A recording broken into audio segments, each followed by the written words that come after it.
All right, you are go. Sports Radio 560 WQAM Miami Fort Lauderdale presents the Neil Rogers Show. To talk to Neil, call 567-0560 toll free for Dade and Broward, or pound 560 on your cell phone. The opinions of Neil, his anyone else on the show do not necessarily reflect those of WQAM Beasley Reed Acquisitions or the Beasley Broadcast Group. Now, Neil Rogers on Sports Radio 560 QAM. It's Friday, you bastard. Hi, this is Jocelyn Elders, and I'm mad. Mad at those right-wing sons of bitches that forced Bill Clinton to fire me. Just who the hell they think they are? All I was trying to do was deal with the reality of sex and teenagers. Maybe if Jesse Helms had buffed the chip or Newt Gingrich had buttered the corn a little more, they wouldn't be so uptight. Flogging a dog never hurt anybody. And if people did a little more of it, we might save some lives. Hell, if Clinton just stayed home and spanked the monkey, he'd even be in less hot water. Teaching kids about masturbation would be no big deal. We could even take some standard teaching tools and just twist them around a little bit like, see Dick run. When you see Dick run, get to the doctor because you picked up a bad case of Crouch crickets. Folks, we got to get real about the realities of the world we live in. There are too many kids out there taking a baloney ride and parking their yacht in Hare Harbor. Now, if we just teach them to stay home and paddle the pickle, pump the python, walk the dog, wax the carrot, or tickle the taco, we'd all be better off. And that's all I have to say. Now, I'm going home now and see if Mr. Elders wants to pop it in the toaster, inhale an oyster, and buzz the Brillo. All right. Dead body down the street, by the way. Don't bogart that joint, my friend. In the hood, dead body in the hood. Pass it over to me. Don't bogart that joint, my friend. Pass it over to me.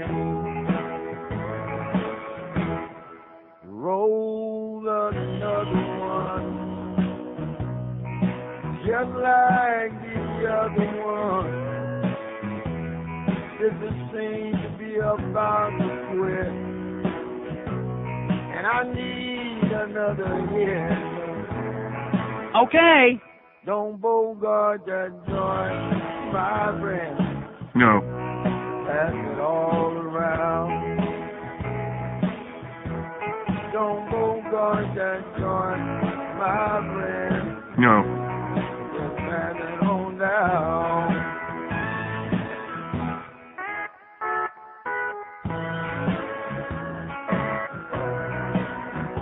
We're smoking this morning, by the way, right in here, our new studio. Right in Greg Reed's face. Roll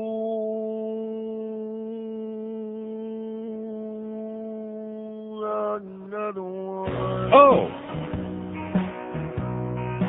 Just like the other one.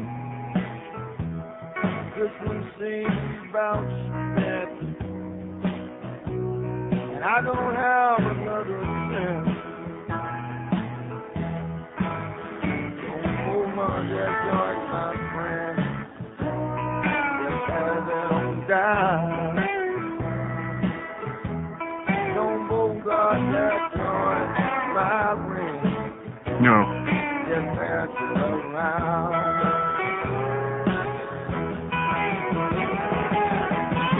But don't bogart that joint. Just pass it around. I don't bogart that joint now. Oh! Just pass it on down. Oh, boy, 550 QAM. We are smoking here, at least I am. See, don't you think that was interesting? And they just kind of ignored it. All these, we don't care. I mean, the door is closed. I think like next week one day, we won't tell them which day. We should just take the Herald. I don't even smoke weed, as you know, but we should just both light up a big fat one here during the show. How does that sound, huh? I'll bring them. Okay. How would they know? We got a lock on the inside of the door. We could get like another Luke Crone incident here, another birdseed incident. Oh, they're smoking pot on the air. Oh, my God, call the police. Speaking of call the police, Oh, boy, we got a body. Greg Reed just came in here looking a little bit nice suit today, Greg. Excellent. Looking really sharp from, like, the chin down. That hair, though. Wow. He's that radio pioneer. Marconi. Yeah, that's what you look like, Greg, like a little Italian Marconi with that hair. But anyway, he's telling me that there's a body on the street. Right. We could throw a brick. We could throw JT the brick from here right down there and hit that body. Right out here on 441 at Ivesbury Road. I guess this at nighttime is not the most savory part of town. You know what I'm talking about? This isn't this isn't the most savory part of town that we're in. Thank God we got lots and lots. That's the good part about being up here on the third floor. You know, the guy that called yesterday, you had a good point, sir. Audience doesn't care whether we're on the second floor or the third floor. It's the same crappy old equipment, the same crappy old microphone. It sounds exactly the same. You know, it's like if somebody's wife has a baby. And you go in the office and say, hey, here's a cigar. My wife, we just had a baby. They don't see the baby. I mean, they could pretend being happy for you, but what do they care? You know, and that's the way this town is. We're having a little bit of excitement here because now we're like putting all kinds of stuff up on the walls. And then this is actually turning out pretty good. They got the speakers fixed in there. They got our tweeter fixed. And we got the TV. It's mounted up there almost like a wrestler, which I'm going to talk about, by the way. All you wrestlers. Oh, man. There's a picture in the Herald this morning, or in the Sun Sentinel. Woo! Is there any doubt? No. No. Now, I'm not accusing the individuals in here. I'm just saying that the posture, the pose that they're making in there gives me pause, makes me really wonder about that whole enterprise. High school and college wrestling. You know what that is. You're not fooling us, okay? You're not fooling anybody. Are they fooling us? No. I don't think so. But anyway, so evidently there's a big pimp-mobile, a Cadillac, sitting out there with lots and lots of bullet holes in it. That's the Miami effing way, by the way. We are just in Dade County. I'm not saying nobody ever gets shot in Broward, but here in Dade County, it's like a pastime. It's like a hobby, you know? We want to keep up our image. And there's a body right out there, dark-complected guy, deader than crack right out there in the street. And I guess it's been out there for quite a while. So if there's any turistas, by the way, that, no, we don't want you to interfere with the police work, okay? We don't want to get our porker friends upset. But like if, you know, stand on the roof with some binoculars across. In fact, maybe Chuck is over there. By the way, hi, Niecy. She waved to me this morning. I get up there to the corner. She keeps the lookout now, Niecy. She'd be looking out the window, and every time I'm there waiting to make my left turn there, I'm, hey, how you doing? No more sauce on my balls, sweetheart. Remember that? That was another song by that Don't Bogart My Joint. No sauce on my balls. That was one of my favorites, too. I returned on this morning, of course, the worst team. They were interviewing some awful, awful baseball thing. So I turned over for the first time in about 2 months. I punched over to Rick and Suds. And I thought to myself, damn it, they're playing Boobs a Lot by the Fugs, which Rick, I don't know who he said recorded it. I think he had that wrong. But nevertheless, they've had a rough week, and we can relate to that. We've had a rough week. But it made me good feeling Rick said that he had a rough week on there. And he was pumping the numbers, and there wasn't much happening, because it's been that way all around town. Don't feel bad, Rick. It's just going around. It's another malaise here in the big city. We'll snap out of it one of these days. Snap out of the malaise in just a few days. But anyway, so they were playing Boobs a Lot by the Fug. And then he mentioned the fact that Don't Bogart My Joint was by the same group. No. No. Now, what's the name of the group that does that? Robert Bradley's Blackwater Surprise. Right, there you go. Well, maybe that's what we got on the street out there. Huh? We got a Black Surprise out on the street. I mean, seriously, what kind of place is this? We're just routinely there. You know, I mean, he said the Cadillac got more holes in there than a piece of Swiss cheese. He said that thing's been poked more times than some of the people in our sales department. Not to mention no names, of course. So anyway, we got a short show again today. Let's hear from all the people that heard the Marlin game. Rumor has it that Joe Angel yesterday at 1:30, I didn't hear it myself. Rumor has it that he said Marlins baseball is being brought to you this portion by the Neil Rogers Show. Attaboy, Joe. Oh! Always like that Joe Angel. He's a good guy. Tremendous amount of talent. Someday he might decide to use it. You know, he knows how he frustrates me. I love his voice. I just don't like the corn pone, you know. And, of course, Dave O'Brien's great. And our own fat Boogster, he'd be good. So as much as you enjoyed that ball game yesterday, we got another one today, huh? Oh! Another short show till about 12:50. Cardinals at the Marlins today, 10 till 1. Boy, I love this. I'm not going to complain about it anymore. Few people don't want to hear exhibition baseball. Too bad. We like working less than 3 hours, huh? We love it. Yesterday we had Dr. Mark in here and Jeff Cohn. Too bad I didn't record that conversation, by the way. I'll get to that in a second. Because I finally figured out what it is that guys talk about, which is a very short, no, it's a very short list. Very short list. Dow is up 51 points. It's over 10,000. Yeah, 10,049 right now. It's kind of like it was up 70 or 80 points, but now it's kind of like leveling off. We'll see if they can keep it up the whole day. Okay? Maybe we'll slip a big Viagra pill to the Dow. Keep that thing up there. They're all euphoric and all excited. And of course, unless you've got 8 of those stocks in the Dow 30, the top 8 stocks, you're not making any money anyway. Or some of those big tech stocks that are all built on a wing and a prayer.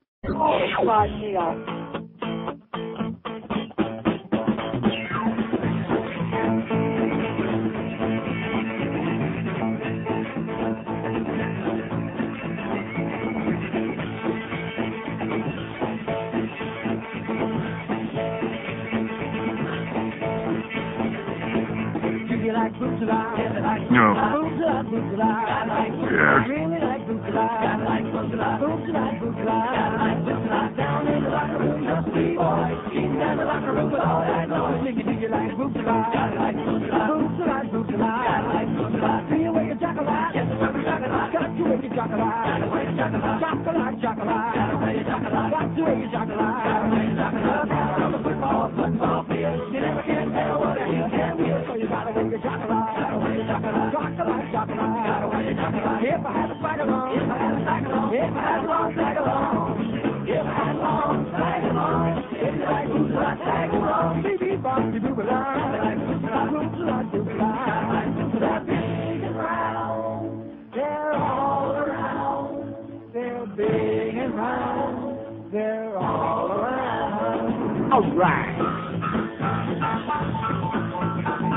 Oh, we're fine.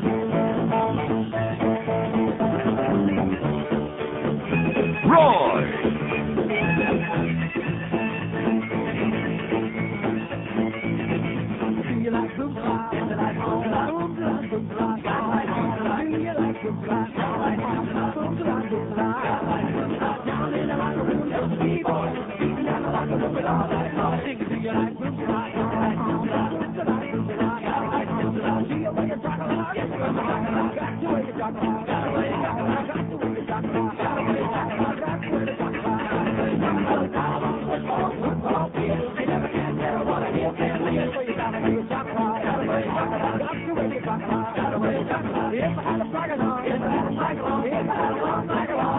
Oh!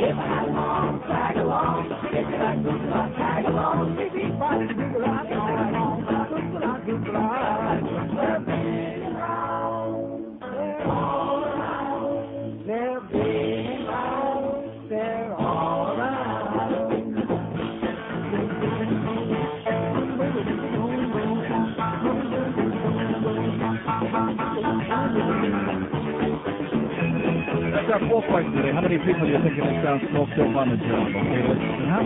I bet you there's people out there right now at work, huh? Sitting in the room with the door closed with a little radio on, with their headsets on with a Sony Walkman. Right now, right here. Puffing on a big one. Yeah, man. Huh? Right here where? You mean in this building? Probably in our sales department. Roy! They told me the other day that that goes on all the time. How do you think they got like that? How do you think their brains got fried? A little bit too much bad weed. It'll do it every time. Of course, good weed. So anyway, tomorrow, speaking of weed, we want to give a lot of promotion to our good close friend Joe Costello because he's a good guy, and, nobody's perfect in his case. He's got a little imperfection on his nose, and he's also got a little imperfection in his taste in, what would you call it? I don't want to say sports. His taste in activities. Motorsports Saturday, our brand new show, 6 to 7 o'clock tomorrow morning and every Saturday, starring the world famous Joe Costello.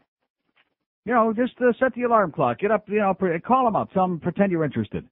Make some of those sounds, round and round, those cars going round. Here, you got it in there? Come on, let's crank that up. Is it on the 360? I didn't even know it was on there. Round and round you go. I got one in here, yeah. There he is. Rev those engines up, baby, ready for Joe Costello. Uh-oh, I did drive by. Oh, there's a body on the street out here. How do you like that? First thing Greg Reed said to me when he walks in here, there's a goddamn body on the street out there. And I said, anybody we know? And then, of course, we started mentioning names. I don't want to tell you what names we were thinking about, but you can use your own imagination. Although we already saw Gary Sarner this morning. Couldn't have been him. No, Gary Sarner's my new best friend, by the way. Huh? We patched up. He's okay. Wouldn't you say? He's like Peck's He can be okay. What is it? has the potential to He has the potential to be okay. He needs a little rehab, a little bit of attitude adjustment, a little bit of... Now, he's come a long way, Gary Sarner. I've ripped him an ass. He's great compared to some of the people we got. Like Fat Boy, you know. And Sam. It's already 19 past 10. We haven't seen Sam yet. Oh! Party time. No, seriously, he doesn't get the message. I mean, don't take it personally, Sam. I mean, don't get sensitive on me. But and so how are we coming with the Duff's desk, by the way? Let me announce to the audience that our water situation is sensational. The people in this building they're stroking little Neil dolls. They don't want to get too close to me personally for real, but they're stroking it because they're so excited with our friends at Crystal Water. We thank them profusely. What? Crystal Water. Our friends at Culligan Water. Chatting. I had your wife in mind, okay? I was thinking about your wife, Crystal. Why did I say Crystal Water? Well, it begins with a C. That's close enough. It's Friday. Our friends at Culligan. Hey, Culligan, man. Like I said, we don't like Crystal Water too much. No, didn't they once bring us some stuff? A long time ago. Yeah, so we thank them, but they're passé. You're out. You're out, Tom. Culligan, the Culligan man. Well, okay, nobody's perfect. Like I said, even Joe Costello's got a little problem. Duff already picked his desk out. And I'm not joking. He should go ahead and order it. Well, how much is it, by the way? Oh, I don't know, but give me a ballpark. ballpark. That it's okay with Greg. What is it? He wants to make sure that it's okay with Greg if he gets a free desk.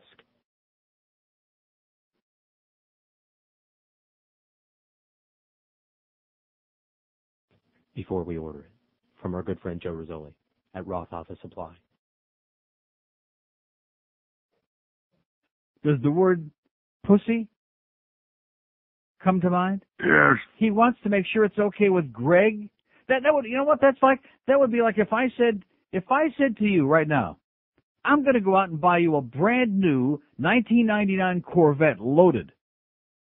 And you said, and give you the keys and wish you all the best in the world. And you said to me, oh, I better call Crystal and see if it's okay with my wife. I mean, what is that? He wants to check. You see how this man, I'm going to butch him up. That's my goal, okay? Because he's not a bad guy. He means well. He don't do much, but he's a good guy. I'm buying this man a real desk to try to make him into a real man, into a real program director, a PD instead of a PP, instead of a paper pusher, a program director. You can't be a program director with a make-believe fold-up portable desk that you carry around like a suitcase. That's not a program director in a little tiny office. It's bad enough we can't expand his office. We can't make it any bigger, and the office either.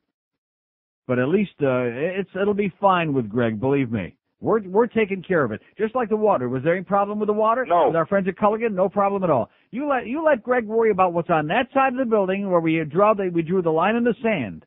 We drew the line right there, just like the line about that guy around that guy's body out there on 441.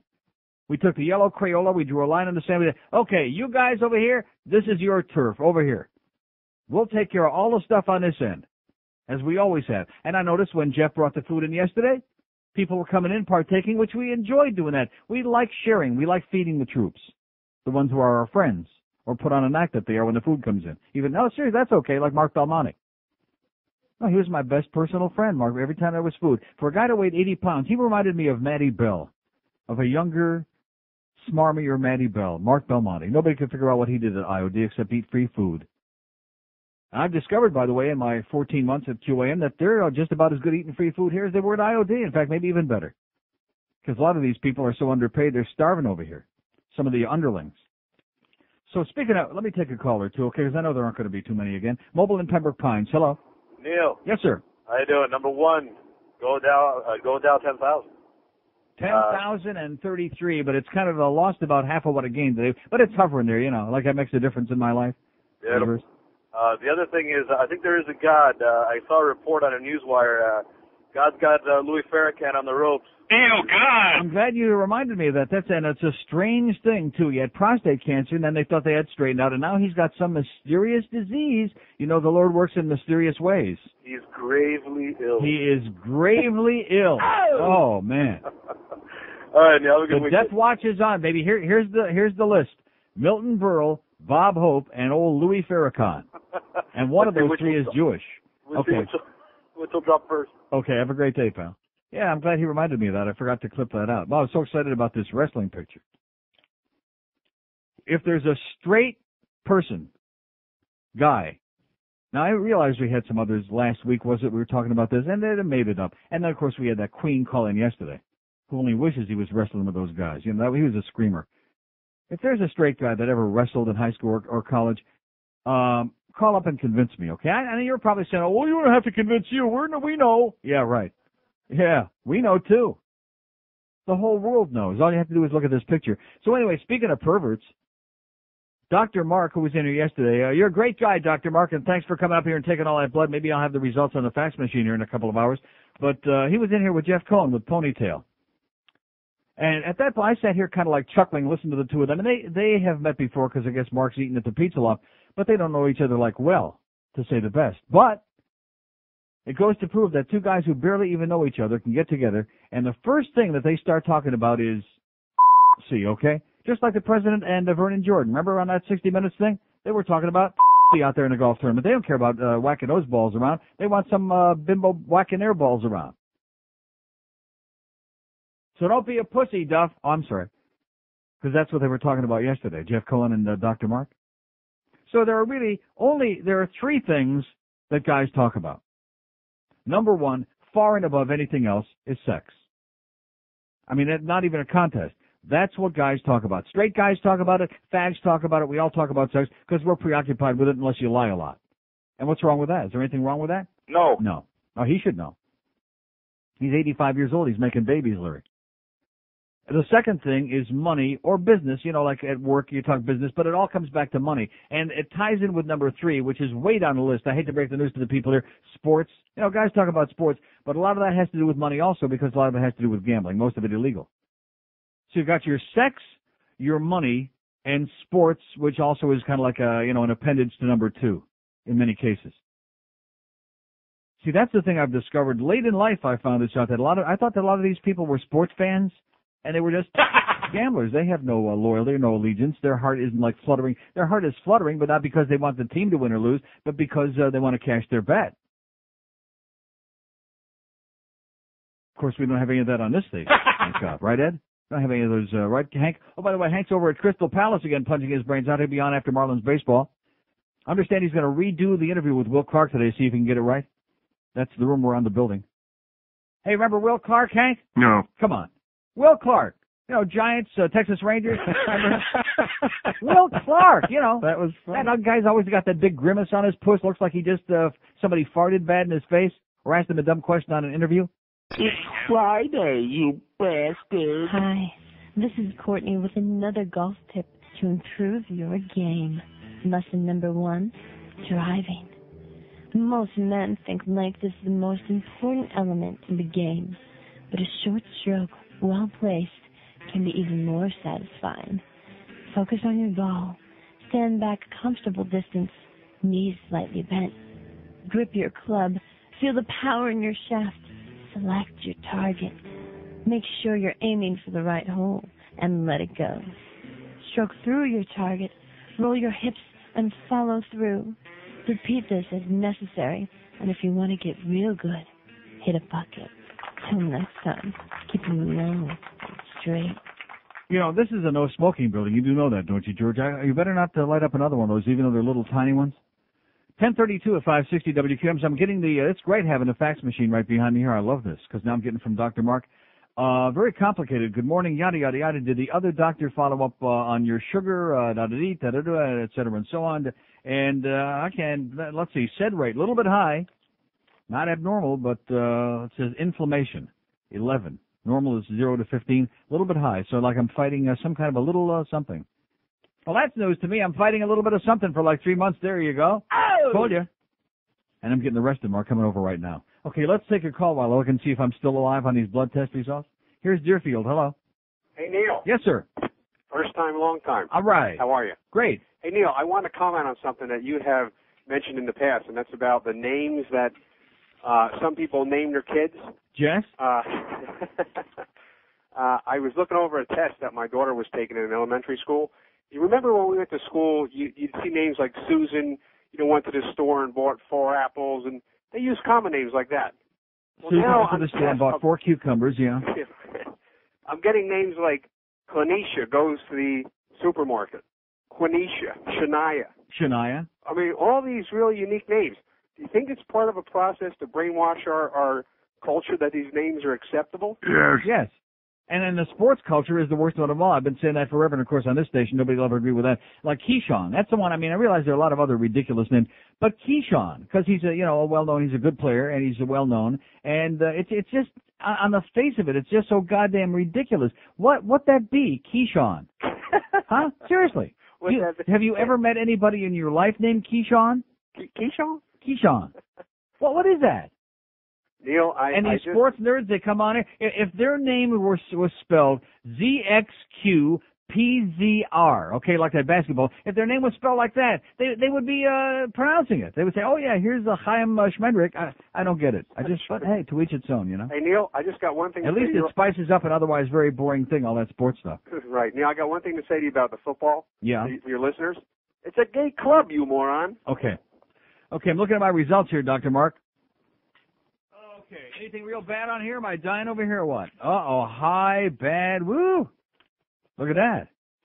Triglycerides, 112, that's pretty good, but total cholesterol is high, that LDL is up there, oh boy, see?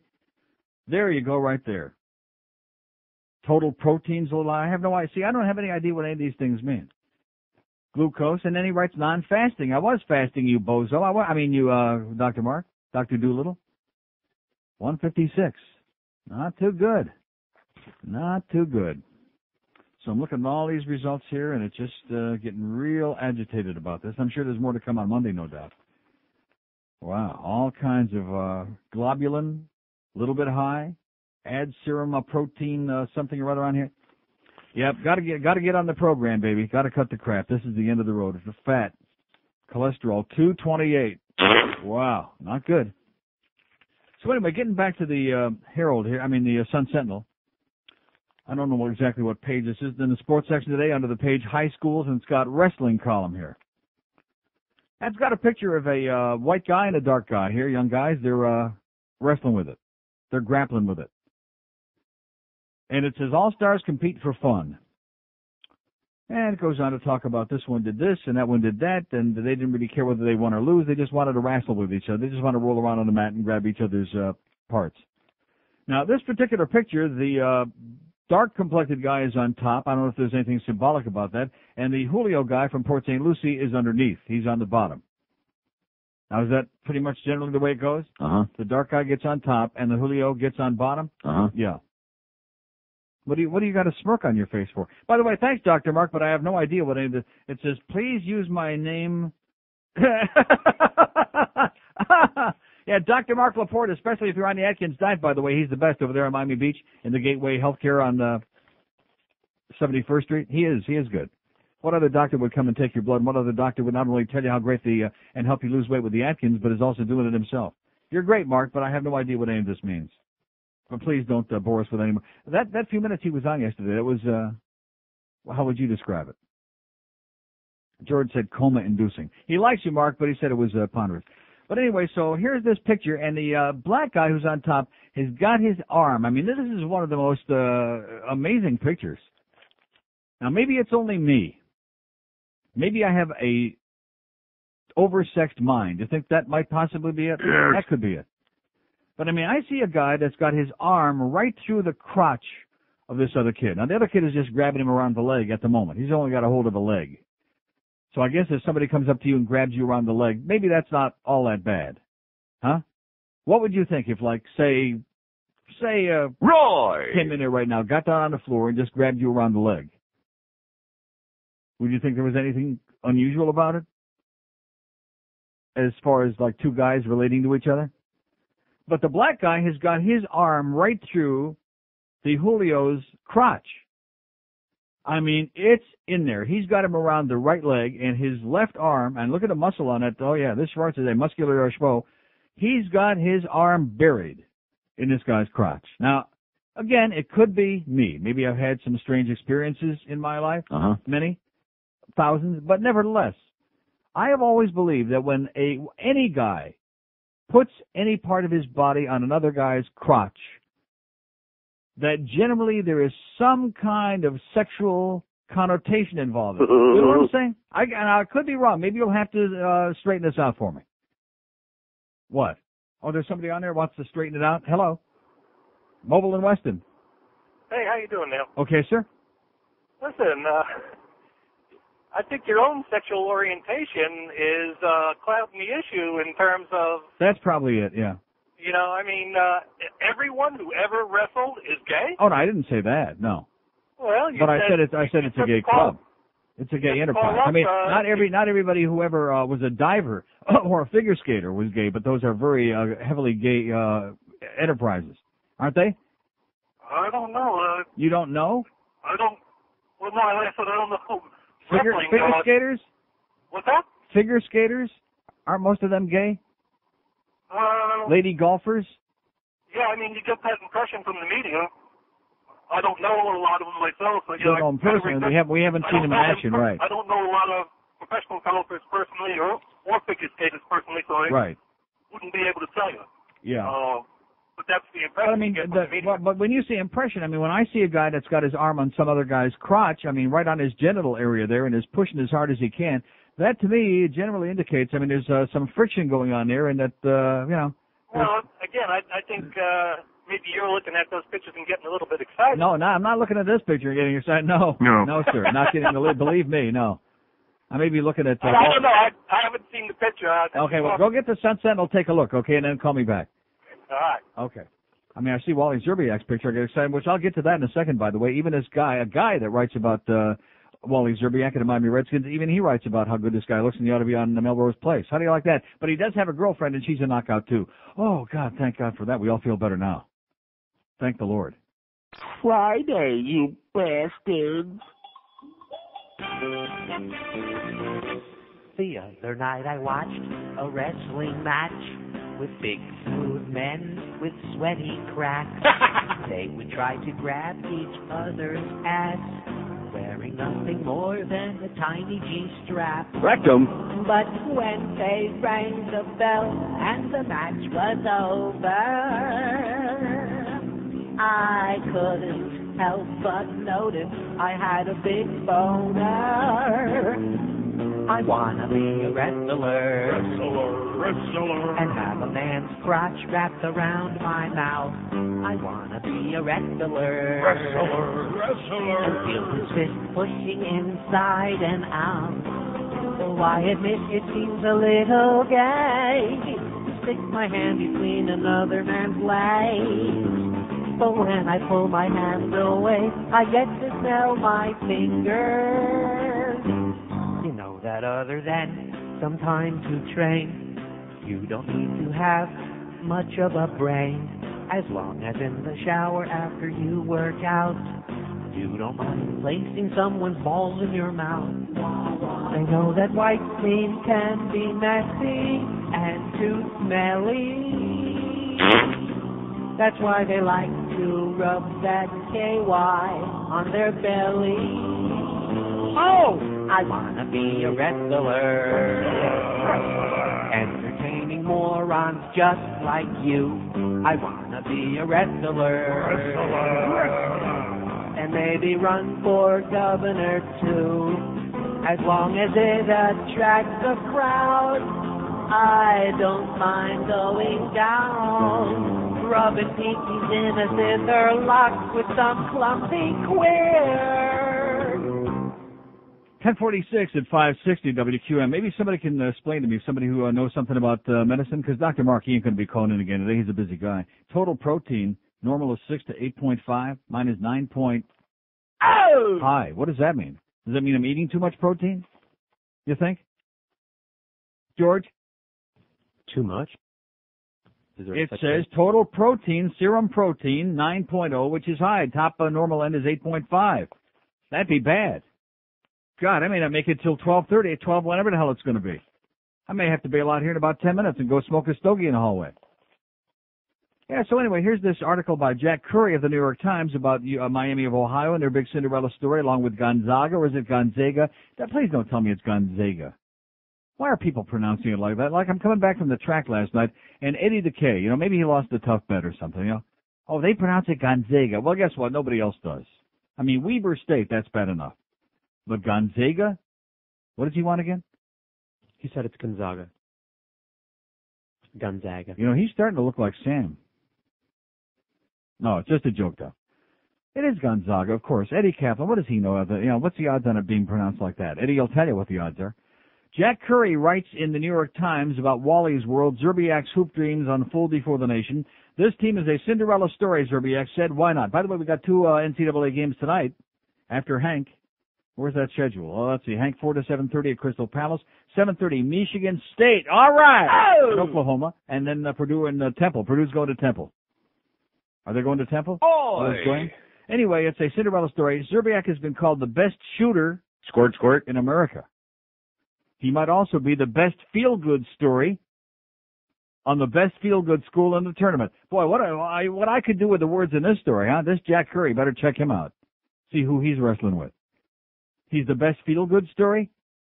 Anybody out there want to feel Wally? Uh-huh. See if it feels good? And then it goes on to say, now this is written by a guy in the New York Times, reprinted in the Scum Sentinel. Zerbiak is handsome enough to be the next tenant on Melrose Place. His girlfriend, Shannon Ward, is a part-time model who could join him there. In other words, she's really hot. How do you like that? So it wasn't just my imagination. Is there something wrong with being a star athlete and also looking good? I mean, is that so wrong? No. As they say? But at least he's a real man, as opposed to a lot of these guys who think that they're real men. But unfortunately, see, a lot of the wrestling coaches are, how do I say it, Do you know what I'm saying? A lot of wrestling coaches, that's what I've heard. That's just what I'm hearing. I'm not saying that as a fact. I'm just saying that's the rumor over the years. It's like interior decorators. I don't know any interior decorators who are fags, but that's just the rumor over the years. And please don't tell me it doesn't make any difference, because of course everybody in this country is obsessed with who's doing what and what, they're obsessed with that. But wrestling coaches, I have a feeling that there's a little, maybe only 1 or 2, right? 1 who are like a little off. But I'm looking at this picture, and you're wrong, sir. Believe me, this is one of the most, I can't imagine anybody, except maybe the participants, getting aroused by looking at that picture. I mean, you got to be pretty desperate. These are not 2 hot-looking guys. I mean, these are, at all. And I mean, the one's got the wrestling mask on, but you can see he's a little bit on the schmutzy side. Sorry, Nelson. Oh, his name is Nelson. He can't be too bad. Maybe that's why he's hairy. Wrestling is a fag enterprise. And you should be, instead of challenging me, you should be thanking me for telling you this. Like next week I'll tell you, I'm not sure which day we're going to do that show, tell you which pocket you wear the hanky in the back. Huh? No, seriously, I think that guys ought to have a right to know that so that people don't get the wrong impression. Because if you send out the wrong message gets a massage. You know what I'm saying? It's the word's spelled very closely. And a lot of guys don't want a massage, at least not from another guy. But this wrestling thing, look at that. He's got his hand right on his privates, right there on his old, he's grinding away on it. Now, if you were to go out in the hallway right now, and let's say 2 of our sales guys, let's say Roy and Zoltan were out there in the hall. I mean, Roy's an ex-jock, and Zoltan's a big athletic-looking guy. They're probably in the same weight class, wouldn't you say?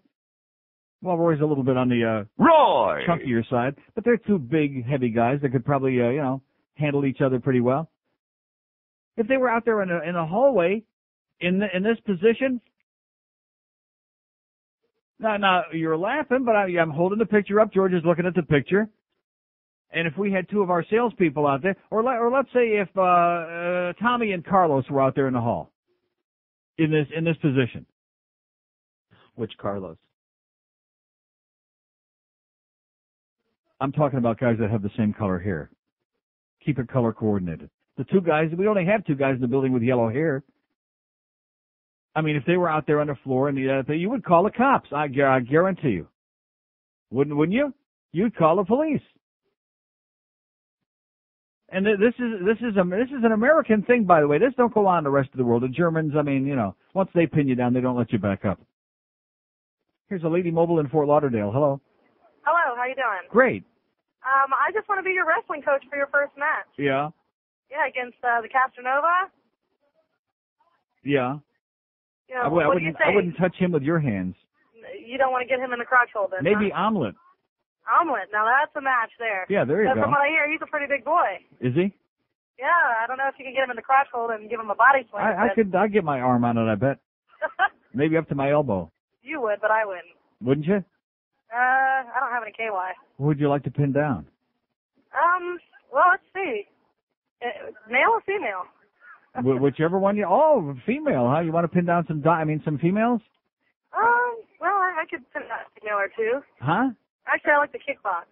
You're a kickboxer? Yeah. Is that a dyke sport also? That's a dyke sport, definitely. Right. Well, I guess basically what it is we want to see you get into the wrestling ring. No chance. No can do? No chance. No chance. Tommy said he's going to be wrestling Carlos at noon in the hall. We're going to be charging admission. As soon as they drag that dead body away out there on the street, they're going to go out there on 441 Ives Dairy Road, and they're going to be grappling with it right out there in the street. Have you seen this picture in the paper this morning? I want you to take a look, okay? You're a real virile guy. You have to be to walk around looking like that. And take a look at that. No, see, even Tommy's laughing. He can't believe that. Look where the Schwarz's arm is, okay? Right between this kid's legs. You know, I'm sorry. You know, you can tell me, oh, it's because you're a fag, you're getting aroused. It would, believe me, trust me, I swear to you, if it would arouse me, I'd be the first to tell you, just to aggravate you, okay, like Wally Zerbiak. I would tell you, he's a good-looking guy. These are not good-looking kids. In fact, generally speaking, you notice, have you ever seen good-looking young guys wrestle in high school or college? No. And you want to know why that is?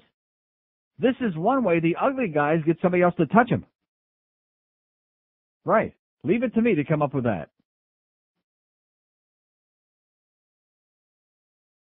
Did we get our stuff today, by the way, from our friends? We didn't get it? Is that it? No, that return to sender from France. Oh, damn it. Our one listener in France, and they put return to sender on there.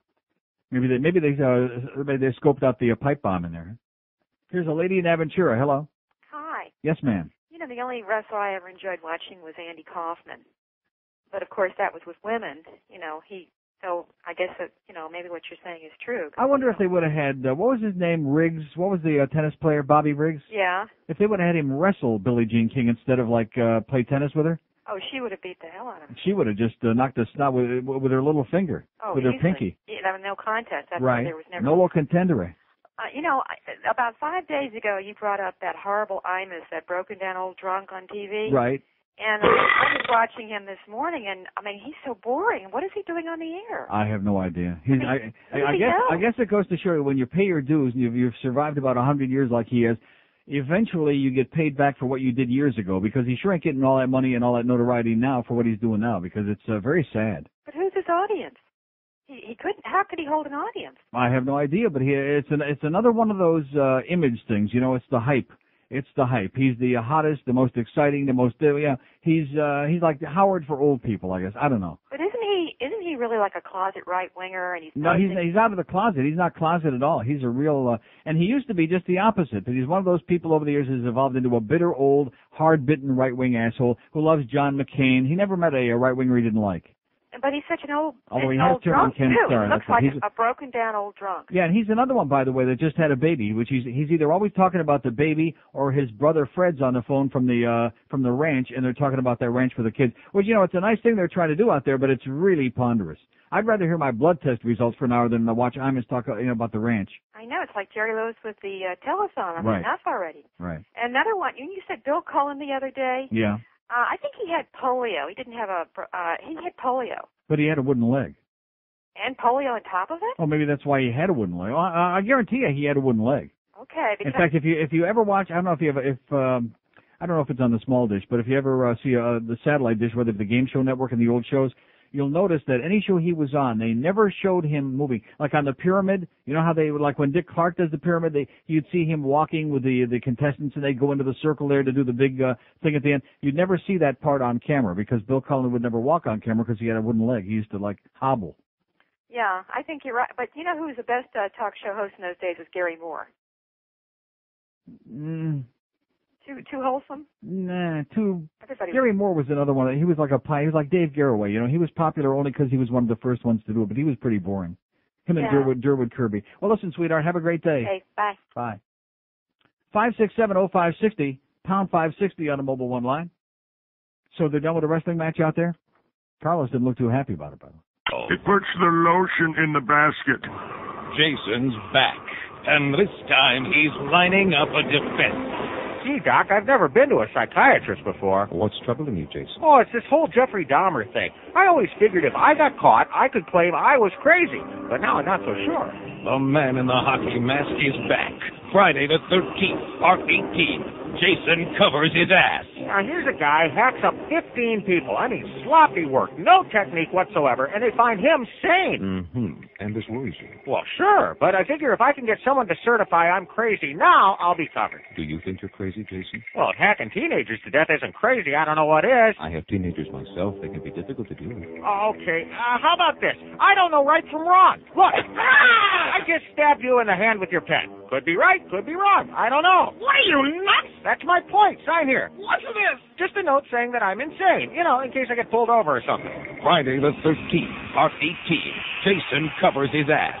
Coming this Friday to a theater near you. Rectum. It's 11:03 at 560 WQM. We're here till 12:50, and that's it. Another short show today. We got Marlins baseball. Any interest? No. By the way, thanks to Joe Angel for all the plugs yesterday during the Marlin broadcast. I didn't hear it, but I heard about it. Thanks a lot, Joe. And quit with the phony act. Two unbelievable letters to the editor. We'll get to those in a second. And the Herald, of course. I mean, one says chicken parts litter streets, and the other says don't want to read about sick kids. Oh, my God. You know, I think they're starting to put these, I bet you they're making them up like Jicka does with those stupid letters. They're making them up. Which we thank them for the material, by the way, and this week God only knows we can use it. Here's Pompano. Hello.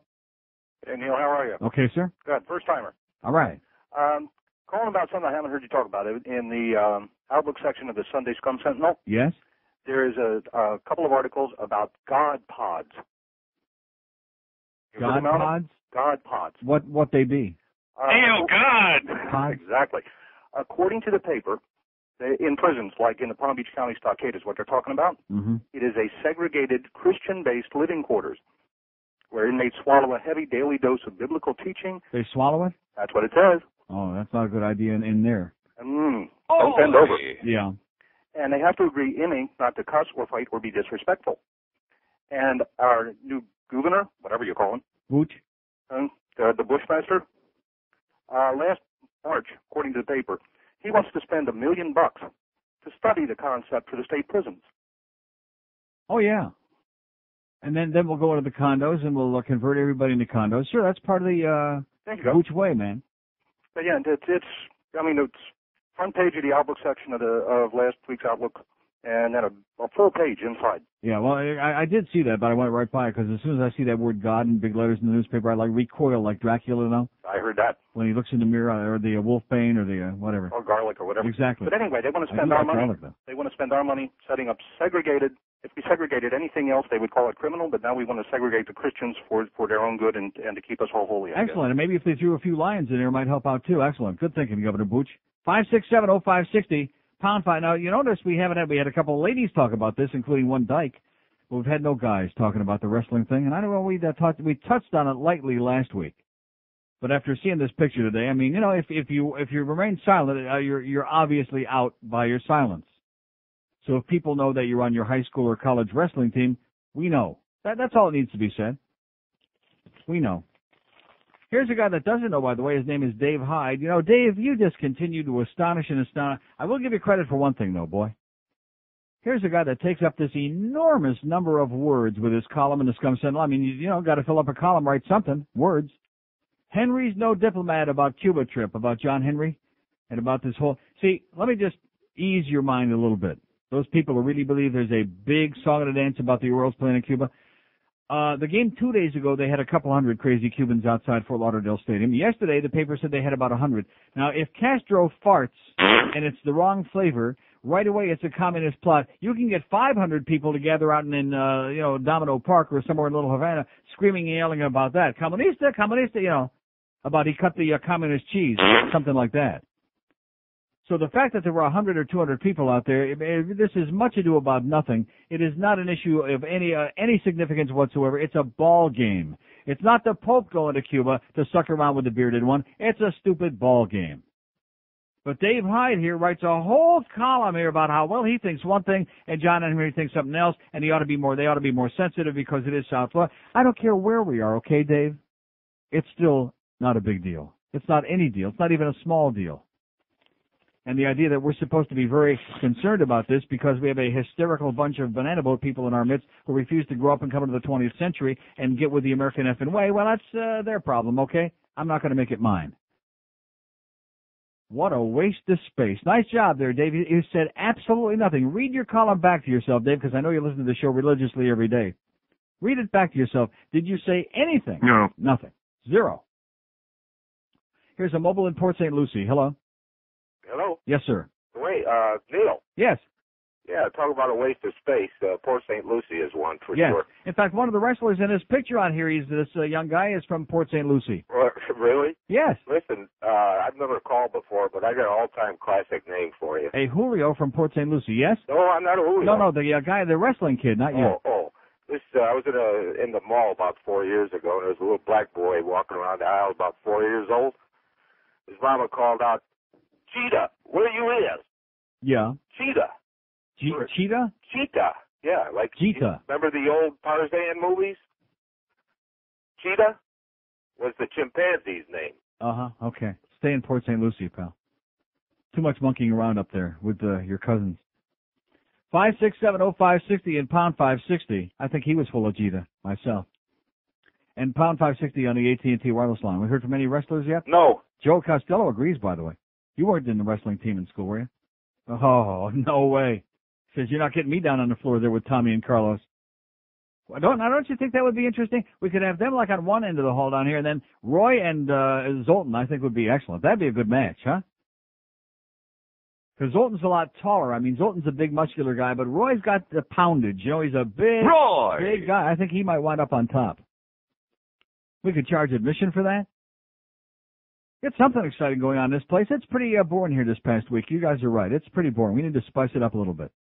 And by the way, you're right, Duff. We shouldn't be smoking cigars or cigarettes in these studios, so we will be lighting up some weed later in the week. There's nothing to say we can't do that.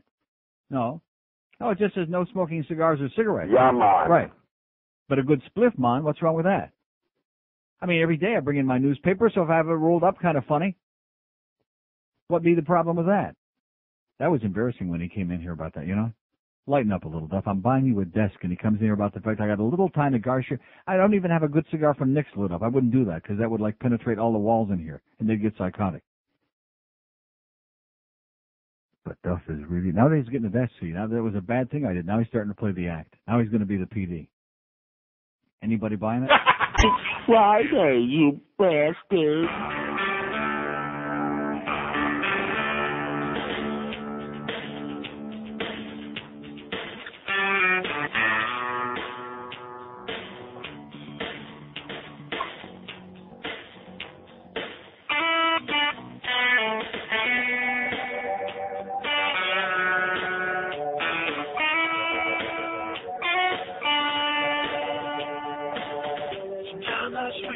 I'm just not quite sure when.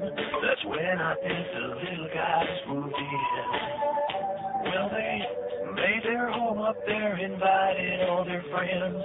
That's when all this itchiness began.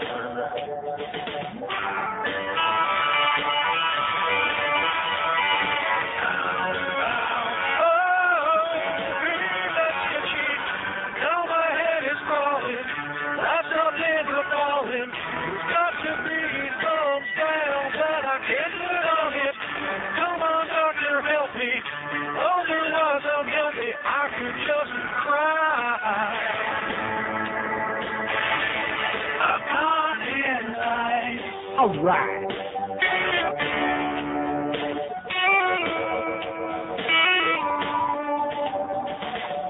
And in the morning, I could not believe my eyes. Didn't beat that space between my thighs.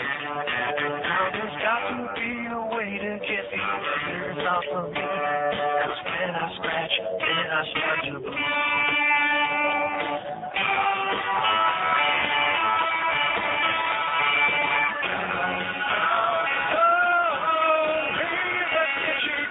My forehead is hurting. They're laying it extra certain. I'm sick of wearing hats to pretend I'm okay. I light my scalp on fire. The situation's dire. I could just cry. I've got in All right. It's 11:16 at 560 WQAM.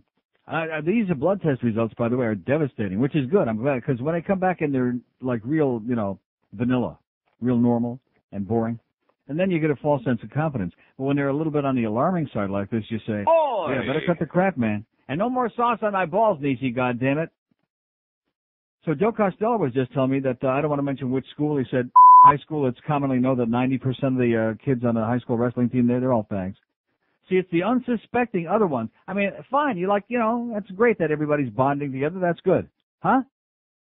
How are they unsuspecting? They don't know they're going to be on the mat. There's a four-letter word I think you're missing. Dumb. Dumb.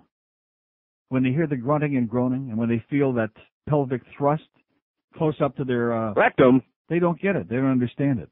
Now, see, one thing I was thinking about looking at this picture, I mean, when two guys are down on the floor like that, grappling around on the mat.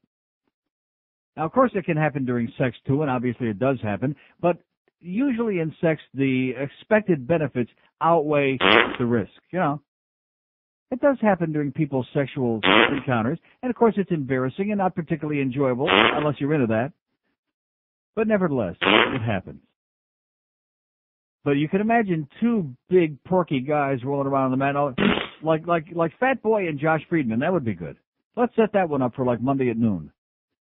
Jeff High and Josh Friedman out there in the hallway. Wow. I guarantee we get a crowd of about 20,000 in here to watch that. Pay admission. Sumo wrestling. 5670560, pound 560 on the AT&T wireless line. Pretty grim again here today. Very slow. They got nothing going on all week long. Thank God I heard Rick and Suds for 2 minutes this morning. Carrying on about the same what a horrendous week this has been. We must be missing something good out there, There must be something spectacular. Oh, it must be the Lipton. That must be it. The Lipton. Here's a Homestead. Hello. Hello? Yes, sir. Yeah, this is an ex-wrestler on the phone. It's what? An ex-wrestler. From high school wrestler? Oh, the ex-wrestler, yeah. Well, I am one. I'm an ex-wrestler. And I heard your comments coming in. I said, well, let me call and give a comment on this wrestling situation. Yes. I wasn't sure if... Are you gay? Oh, no way. No, I mean, you don't have to say it that way. I mean, no. Yes, a simple yes or no would suffice. Well, no, I'm not. Because when you protest like hysterically like that, people start, oh, yeah, they start doubting. Oh, no, I'm married and happy and all that. Well, that proves it to me. Rock Hudson had a wife. My comment is regarding the homophobic, I guess, ideals from wrestling. Yes, yeah. Why wrestlers? Maybe the fact that, that Greco-Roman wrestling, the Greeks and the Romans were the ones who invented this, maybe that has something to do with it. Maybe. But, I mean, my thing was, I was very homophobic. I was worried about the guys touching me. Then why did you get into it? Because of my physical size. I couldn't really play, football, and my, basketball height wasn't good. So I was a lightweight wrestler. I was like 130. You were a lightweight? Yeah, lightweight wrestler. Yeah. And beyond categories, there are different weight categories and so on.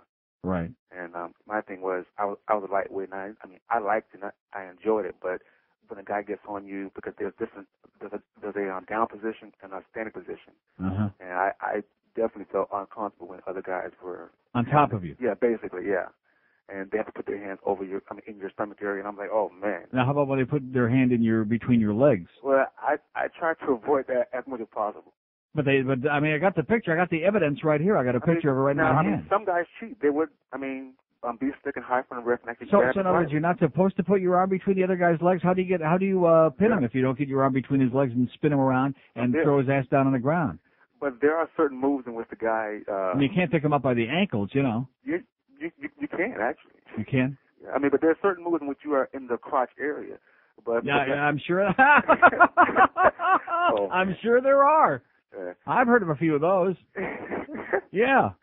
No, but there are legitimate, I guess, rule-accepted moves in which you're in the vicinity of the crotch. In the vicinity of the crotch area, like between the navel and the knee, right? Yeah. Between the navel and the ankle. Let's open it up a little bit. Yeah, but some guys do take it overboard and do cheat. They hit, punch, grab, or whatever on the private areas, and but I do understand what you're saying as far as the homophobic tendency. Mm-hmm. So in other words, when you were wrestling, you never had like a guy on top of you that you felt that he was getting a little bit too much enjoyment out of it. Oh yeah. Or you felt a certain kind of a certain stiffness in the loin area of your opponent. Definitely. Oh, definitely you did? I and it didn't bother you that you continued doing that even though you knew that the other guy was getting off on doing it? Well, that made me want to try and end the match as soon as possible. Yeah. Yeah. So in other words, it was a great motivator. You want to pin that faggot's ass. Yeah, That's it. yeah, just basically just teach him a lesson. Okay. Okay, thanks a lot for calling. Oh, thank and you. have a great day. He's a lightweight, he said. Do we believe that? Yes. 567-0560, pound 560 on the AT&T wireless line. Chicken parts litter street, says Randall White in Palm Springs North. He says that this is in the Herald, letters to the editor, these horrendous letters. I've lived in Palm Springs North since 1969 and in South Florida since 1946. It used to be paradise. Well, guess what, Randall? It ain't anymore. We know that. Got a dead body out here, Randall. Lately, I've seen a disgusting trend. Chicken parts, including feathers, along with a variety of other things, placed in a plastic bag and tossed in the street, says Randall. Chicken parts, chicken feathers, chicken stuff. First, it's unsanitary, he says. Smells and breeds disease. Second, we don't deposit animal parts in the streets or canals. We bury them. We don't have to feed the buzzards. Nature takes care of that. Good point, Randall. Excellent point. Stop throwing your chicken stuff out in the street, goddammit, you 10th world people, you barbarians. And here's another letter that really, I'm just amazed at this one. Elaine Silver Tolpolsky in Bell Harbor writes, don't want to read about sick kids is the heading. Read the March 14 special report article about children with cancer. Why do this? Sunday is a family and relaxation day. So many of us are grandparents, spending the day with our children and grandchildren. We know how sad and unfair the world is, how bad things happen to good people. Do we really need this on a Sunday? Maybe Thursday would be better, you know? My heart goes out to these sick children and their families, to all such children, but this article is just not necessary. Well, Elaine, I know this comes as a tremendous shock, okay? It's like people listen to this program and are disturbed by what they're hearing. And instead of just finding something else to do, they want us to change to accommodate them because they just don't know whether to scream or eat your banana. Elaine, if there was an article that you found disturbing in the Sunday edition of the Herald, why did you read it? Do we really need this on a Sunday, she asks, as if some other day of the week that's not like the Lord's Day. No. Huh? Like Tuesday would be good. Tuesday's a good kind of like marginal day. Do we really need to be reading about sick kids on Sunday? God damn it. Good point, Elaine. It's like the thing on TV, you know, where they keep showing us the crippled children. In the middle of dinner hour, they either show you grotesque body parts, horrible shootings and stuff like that, awful massacres, accidents, crippled children, or they show you like animals eating animals or stuff like that, you know, diseased animals. Right at like between 5:30 and 7 is always a good time in the news when they like to do that. Do we really need this between 5:30 and 7? No. Please. Have a little more consideration for those of us who don't want to read about kids with cancer on Sunday. Elaine only wants to read about it like maybe once a month would be okay. Don't spoil her Lord's Day. Here's a mobile in Stewart. Hello. Although her name sounded Jewish. Here's a mobile in Stewart. Yes, Neil. Yes, sir. I'm a straight former high school wrestler. Thank God you got out, man. Before it was too late. Yeah, I definitely got out. When we did it in high school, mainly the girls loved us. We got most of the girls when we were wrestling. Yeah. I mean, Why I is that? definitely think there were quite a guys that were questionable. There's no doubt about that. Uh-huh. I don't believe it. Yeah.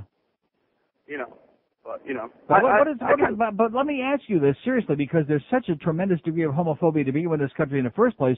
But I mean, why, if you thought that there were a whole bunch of guys that were questionable, why would you want to get down on the mat and grapple with them?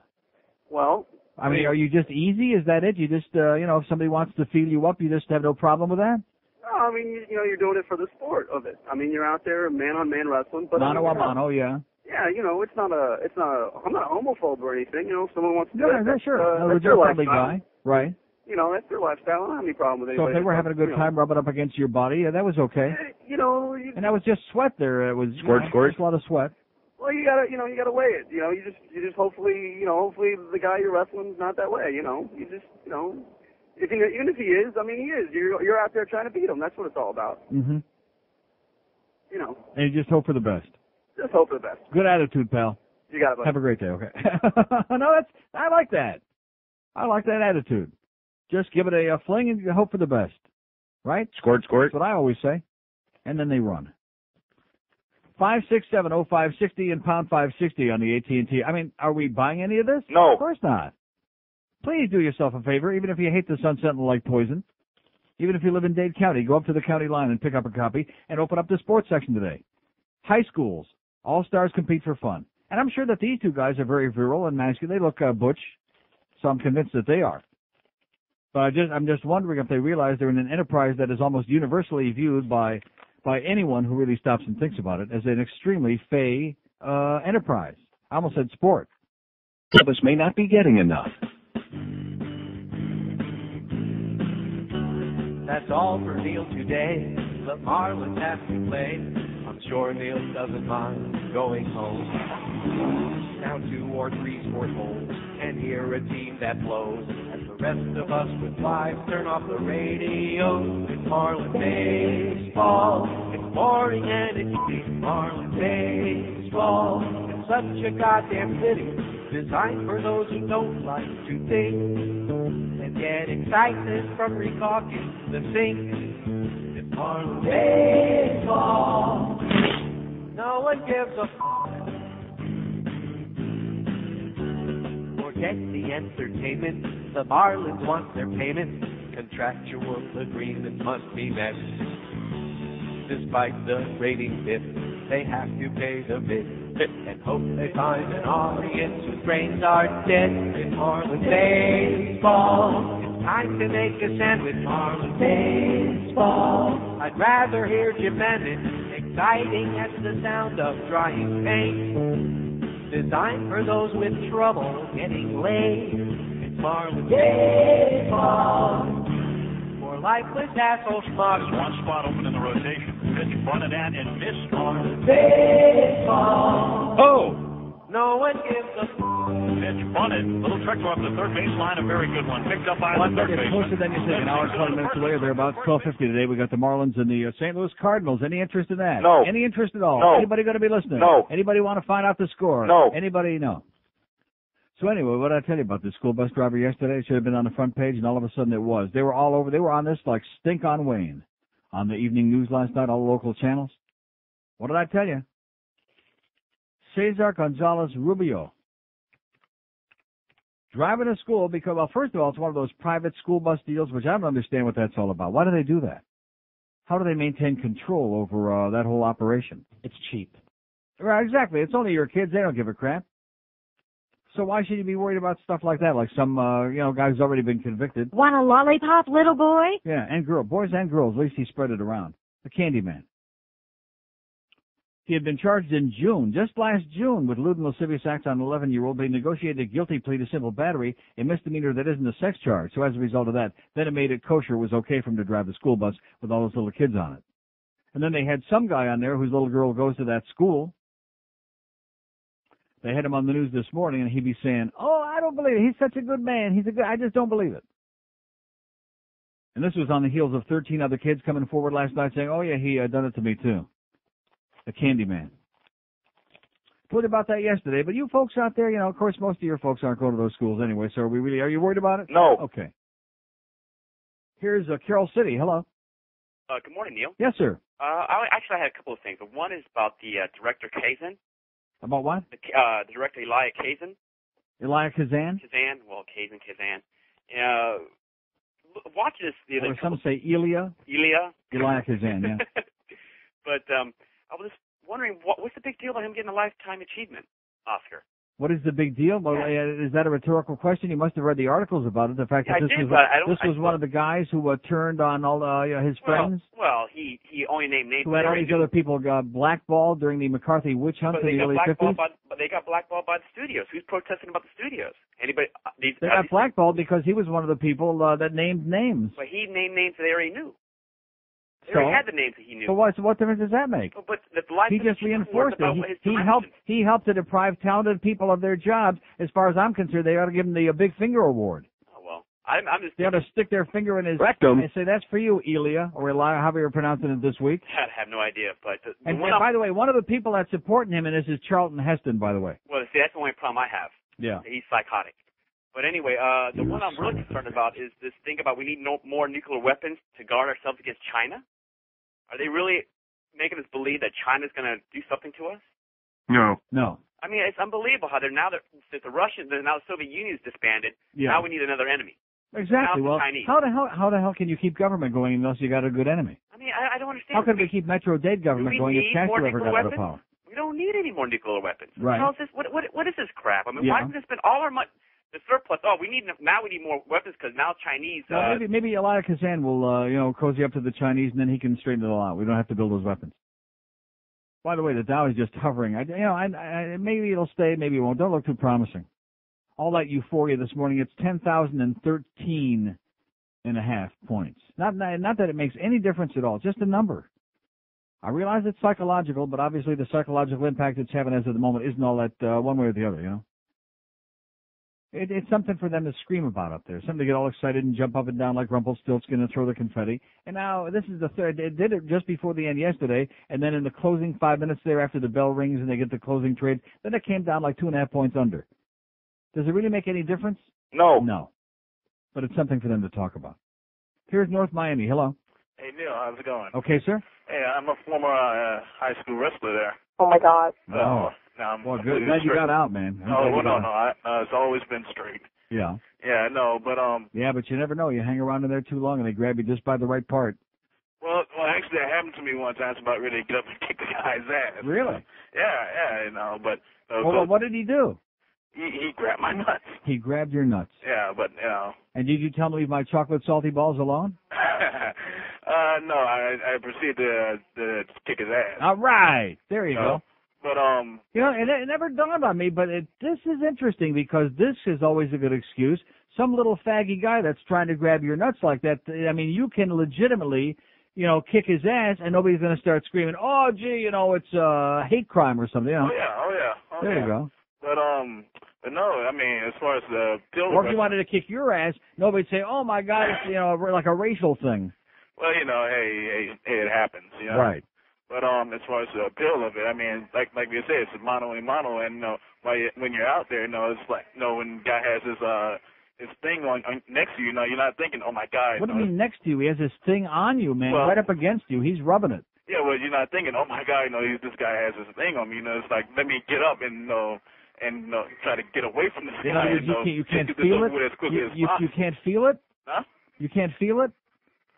You can, but you're not thinking about it because you have. You're suppressing it, right? Yeah, no, you're not thinking about it because you're trying to get away from you're trying to get up and get this match over. You're thinking it must be his knee, right? It felt like a finger, right? It must be his knee. Well, no, like I said, you're not thinking about it. There's so many other things on your mind. That's right. Trying to get away from it. Right. But yeah, I mean It's like when a woman encounters a rapist, and she kind of lies down and spreads her legs, and she says, "Hey, how you doing?" And then all the while that he's raping her, she's thinking, "Okay, now how do I get away from him?" No. I think that's a good. Now listen, when you guys are rolling around down there in the mat, I mean, with all the grunting and groaning, there must be once in a while, right? Never to me. Never had that happen in your face? Oh, thank God. No, never to me. Although now, if you had to choose, one of my coaches one time. If you were forced to choose between the two, if you're forced to choose between a guy briefly grabbing your nuts, as long as he let him, or in your face, which would you choose? The second. Okay, there's another one. Okay, have a great day, pal. Okay, we believe you. You believe him? No. He's a good guy. He's just friendly. That's all. That's what we're finding out. It's a friendly enterprise. This is fascinating, is what it is. I mean, didn't he admit that the other guy is rubbing his up against him? Did he just say that? Now, what would you call that? Why are you airing shit like this?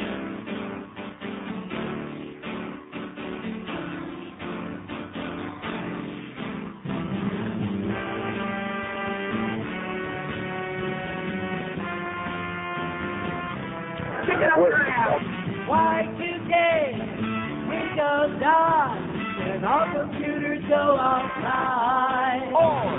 Y2K, when Windows die, everybody's gonna die. People will panic with murder and havoc. I read that in a magazine, in a comic book store. If you've believe it's the end of the world and see the market crashing again. But the millennium's a long time. Start jumping away.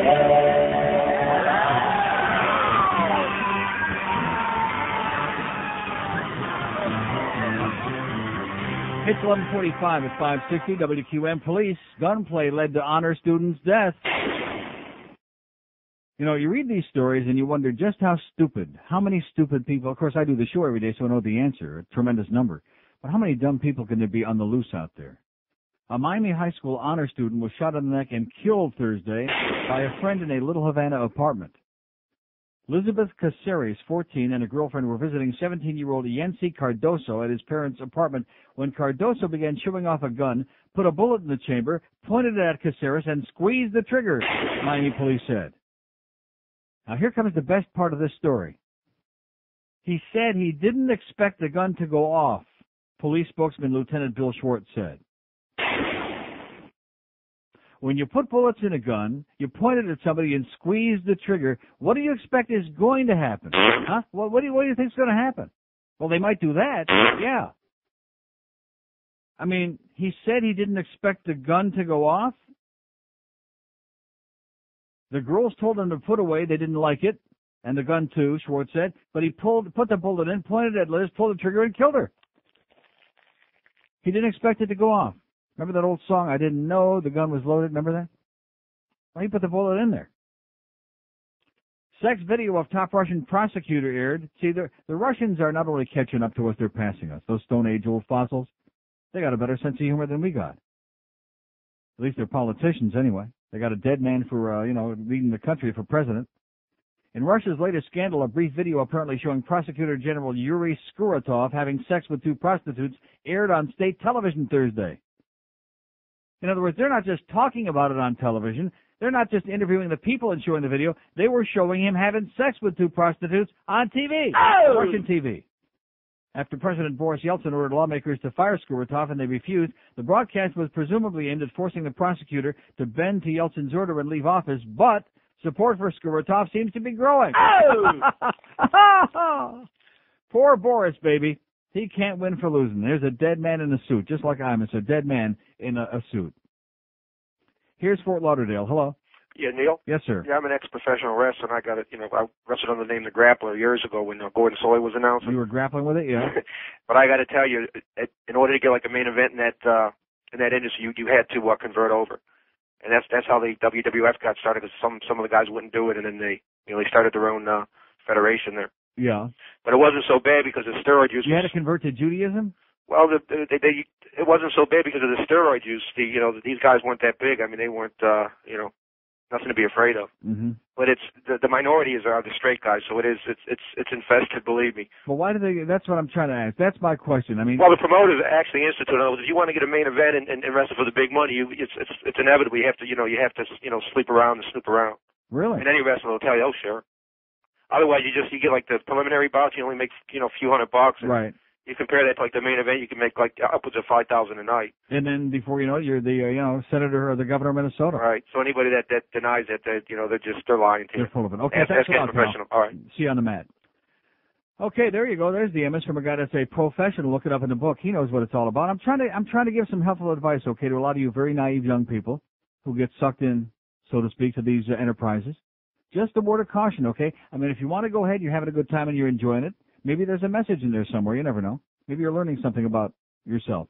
567-0560, pound 560 on the AT&T wireless line. We got like an hour to go, and then it's Marlins baseball, baby. Oh! Marlins and the San Luis Cardinals. Any interest at all? No. Do we have a person, a living and breathing, other than that redneck that called in yesterday, that old redneck? Anybody out there care? No. No. But we do love the Marlins, don't we? Do we love them? Come on. Here's Coconut Creek. Hello. Hi, how you doing, Neil? Good. Listen, I'm a former wrestler. I wrestled from 7th grade to 12th grade. It never ever dawned on me. Never crossed your mind? No, it never did. I'm from a decent-sized town in Long Island, and it just never crossed our mind. Like the one guy that called before said, a lot of girls were paying attention. It's true. We were wearing tights so skin tight. You could tell see our religion, right? Right. So it never crossed our mind. There was a lot of moves and holds that were, between the legs and stuff like that, but it never crossed our minds. We never paid much attention to it, maybe. Yeah, or maybe you're just young and naive. Maybe that's it. It's a good possibility. Or maybe just impotent might have been it. It wasn't a big thing back then. Even to think about something like that. Right. It was, it was unheard of. Well, it's a good thing I'm talking about this. Then it's a real good something for people to think about before they get right. involved, get surprised. Yeah, I'm strictly heterosexual. Excuse me. What was it again? Strictly heterosexual. We believe you. We believe you. Well, congratulations on your coming out, and have a great day. No, he's straight. He is. He's a straight guy. What's the matter with you? You don't believe him, George? No. Yes, he is. He's straight as an arrow. Remember that record by Leapy Lee? Broken Arrows? Wasn't that it? 5670560 pound. Well, that's good. See, first you blurted out, "Oh, geez, I said it." Well, it's too late now. That's a good way to do it, isn't it? Oh, it was just a slip of the tongue, but as long as I said it, well, yeah, I'm a fag. No, that guy wasn't, though. He was as straight as they come. You could tell he's from Long Island. There's no fags on Long Island, are there? No. Damn right there aren't. Well, maybe Fire Island. Are there any fags on Fire Island? 5670560, pound 560 on the AT&T wireless line. See, give me a good macho guy like Wally Zerbiak there from Miami Redskins, foreskin. There's a guy who's got a hot girlfriend. Like Ray Whitney, okay? He's a good-looking guy. He's our leading scorer. He scores a lot. Squirt. And he looks pretty good. Everybody loves him. He's got a hot-looking girlfriend there, Bridget. Bridget. So we don't have to worry. We don't have to be insecure about these things. I'm trying to, make you more comfortable with life is really all about, The guy's laying on top of you there, pressing his privates. And this guy just talked about how skin tight the tights were. Kind of like leotards. You know what they say about guys that wear leotards? Not like ballet, like Ron Reagan Jr.? Oh, man. Ballet dancers. By the way, did you ever read that story about Bobby Kennedy and, what was the great ballet dancer that croaked? Baryshnikov? No. Oh, Nureyev? Was that his name? Whatever his name was, some Russian good faggot. enough. Huh? No, he wasn't good enough. Not for Bobby. Marilyn was good enough, but evidently Bobby Kennedy kind of dribbled on both sides of the, those Catholics, they're horny. I keep trying to tell you that. Now, if anybody said to you that Bobby Kennedy would ever diddle with a guy, you would have fallen right down. Of course, you didn't even remember Bobby Kennedy, punk. I'm talking to a guy that's like 10 years old here about Robert Kennedy. Let's see, 1968, it's 31 years ago that he was shot. 31 years ago. So, what were you, an embryo? Yeah, it was like 3. Here's a mobile in Hollywood. Hello. Mobile in Hollywood. There's no fags in wrestling. Yeah. Neil, ganja smoking Michigan State crad here. Hey, tonight's the big night, baby. Oh! Listen, the basketball thing's great now, but have you seen the hockey team lately? Have you seen it? Caught any of that on the satellite at all? I saw one game a couple of weeks ago. They kicked somebody's ass. I forget who they were playing, some marginal team. They're looking great, man. Hey, in spirit of the tournament and the hockey tournament, I got a shameless request for the Michigan State fight song. I wish I had it. Can I sing it for you? Go ahead. No, wait a minute. Start over again.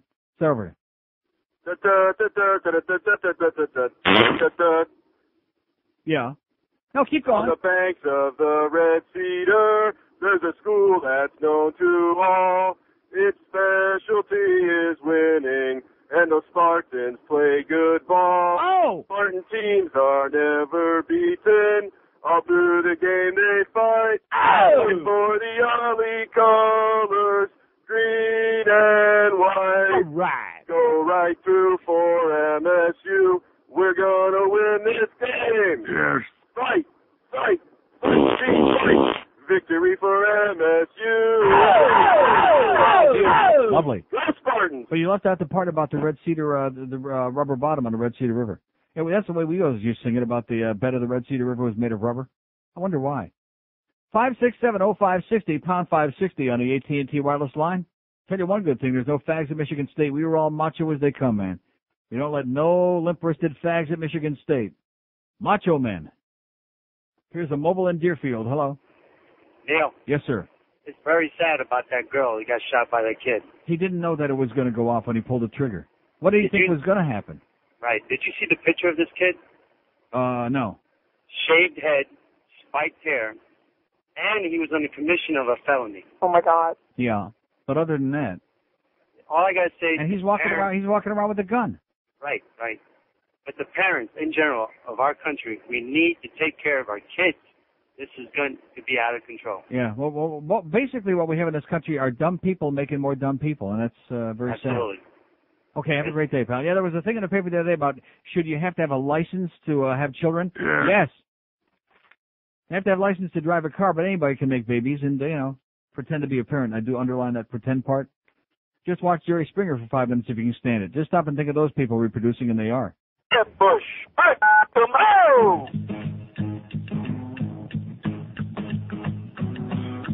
In that book I made it clear, the magic button. Towards other men is where I steer. No. The magic No. button. At Roger Daltrey I sometimes stare. The magic button. I like his walk and I like his hair. The magic button. I watch his jeans when he struts. The magic button. I just love his magic butt. The magic button. When we're on tour, I just hope the magic button. He'll lose his grip and drop the soap. The magic button. I see. I want it. You can't have it. I want it. Magic button. Magic button. Magic button. Trouble 1 at 560 WQM. This is the big hour coming up here in about 49 minutes, the big countdown. This is just the warm-up for Marlins baseball. We know that. That's what Joe Angel was saying yesterday, and Dave O'Brien, Boo Shambi. We're just warming it up for the big time. For Major League Baseball, baby. Oh! Any interest out there? No. Here's Miami. Hello. Miami. Going once. Going twice.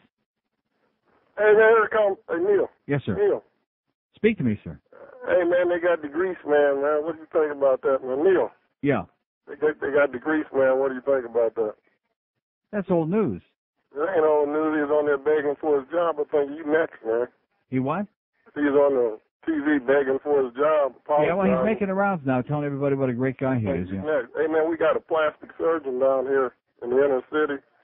He said he'll cut your face off of that ugly wart for 25 cents. All right, I'll be right down. Okay. Cut your puss. He'll cut your puss for 25 cents.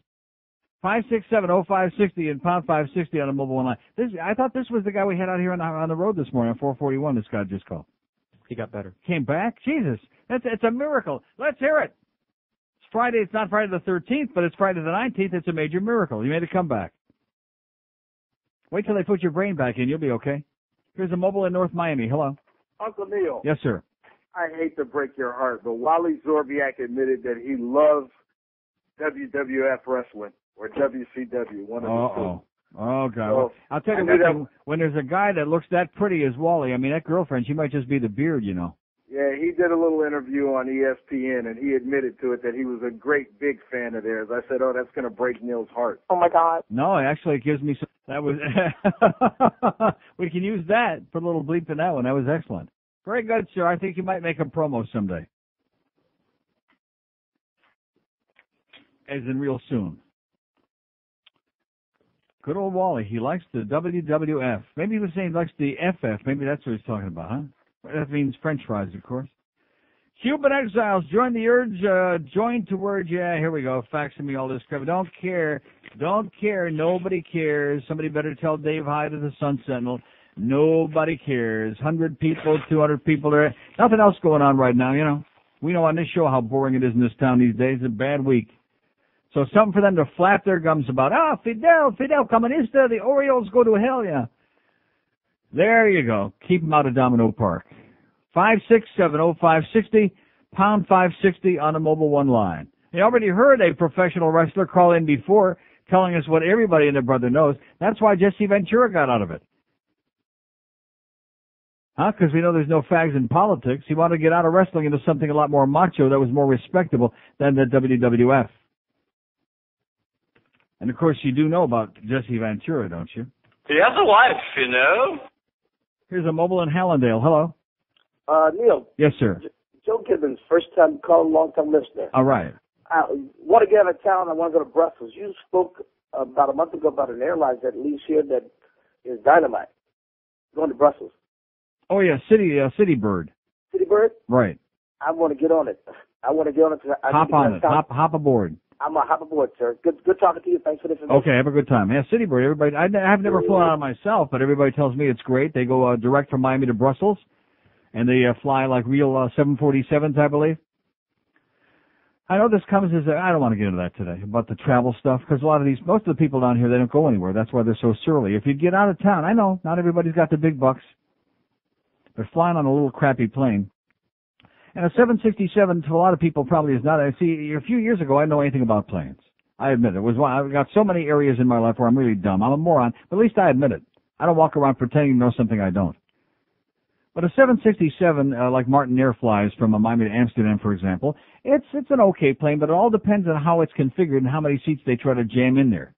That's the problem. It's not that the plane is small, it's that they give you very little space. And when you're going to travel that long for 8.5, 9 hours, 10 or 10.5 hours coming back, and you're sitting there, even in star class, all jammed, it's just not my preferable way to fly, so to speak. Here's a mobile in Boca. Hello. Hello. Yes, sir. Yeah, hey, Neil, this is Dick Slater, former wrestler. Yes, sir. Listen. Hi, Dick. Okay, there you go. There's a message from our wrestler. Too bad we couldn't put it on the air. That was great. And you already knew that. Yeah, we already knew that, though, Dick. We know Dick. 5670560 and pound 560 on the prestigious Mobile One line. Better do a little break now, I think, while that thing builds up. That was good, Dick. It's amazing hearing you. It's good to see. I know there's a lot of resistance to it, and there are a lot of other young guys out there, like we've had called the last few days. I know you're embarrassed. That's okay. You didn't know. You thought it was like a real manly sport. Great mano-a-mano, one-on-one combat. Who's stronger? Who can, turn the other guy upside down? They have a name for that, guys, who can turn the other guy upside down and hop on top of his rectum. They have a name for that. But I'll spare you. What word did you say? Lemon, yellow, orange, yellow, gas, X, lax, you, road, Dugalax, Simon, Tap, Desenex, Lower, Mid, Lowanda, Lashonda, Lasix, Claritin, Formica, Dexatrim, Lanolin, Fluorescent, Cavity, Ovaltine, Dramamine, Benzene, Aboshine, Adhesia, Feldine, Pindol, Chiclet, Queen, and Histamine, Movie, Cola, Aspergum, Melaleusil, Enema, and Barium. Mambo, Malamo, Shakalaka, Lanacane, Camel, Benitary, Ease, and Rokin. Gotcha, got it, Sorbitol, Duzzy, and Tylenol. What's with the names that they be given to the black kid? Do they think it's Mo Afro? You look for names at the drugstore. Yeah. Euphoria, Latoya, Vendora, Cremora, Sen, Bufferin, Dead Man, etc. Robitussin, Yoplay, Triaminic, Usalix, Low Dose, People, Bromocells, Secrets, Gynolotion, Motrin, Raisinette, Tagamet, Playtex, Malcolmex, Tic-Tac, Epicat, Nightom, Ilata, Lethacol, and Teratol, Psoriasis, Latifa, Sevoria, NyQuil, Triaminic, Vix, and Prel, Phytodermachine, and Vagisil, Syphilis, and Gonorrhea, Neutrogena, and Moesha. What's with the names that they be given to the black kid? Do they think it's Mo Afro? Beautiful names at the drugstore. Yo, yo, yo, yo, yo. Why do they think it's black to give their kids those dumb names? With all the names that they'll find at the corner of Wall Street. We be looking for something fancy. 12 minutes afternoon at 560 WQAM. Hey, Shufro, how you be doing, huh? And like I said, the world just goes along no matter how... It's like the artist formerly known as Prince. Every time I hear somebody in the media say that, I think to myself, he's an asshole. And whoever says it, too. If I came on Monday morning, I said, I've mentioned this before, the talk host formerly known as Neil, they would laugh me out of this building. But you assholes in the media, no matter how ridiculous it is, hey, Keyshawn, but that'd be his name. Well, that's his problem, Here's a naked lady in Hollover. Hello? Hello? Yes, ma'am. Are you naked? Oi, Neil. It says naked lady in Hollover. That's me. Oi! You're naked? Well, no, I got a turtleneck on. Oh, well, that's good. Of course I'm naked. Uh-huh. Let me ask you questions. That'll protect you from the elements anyway. Let me tell you this. They have men here that I think they should register their linguini. It's like a lethal weapon. Uh-huh. Have you ever been here? No.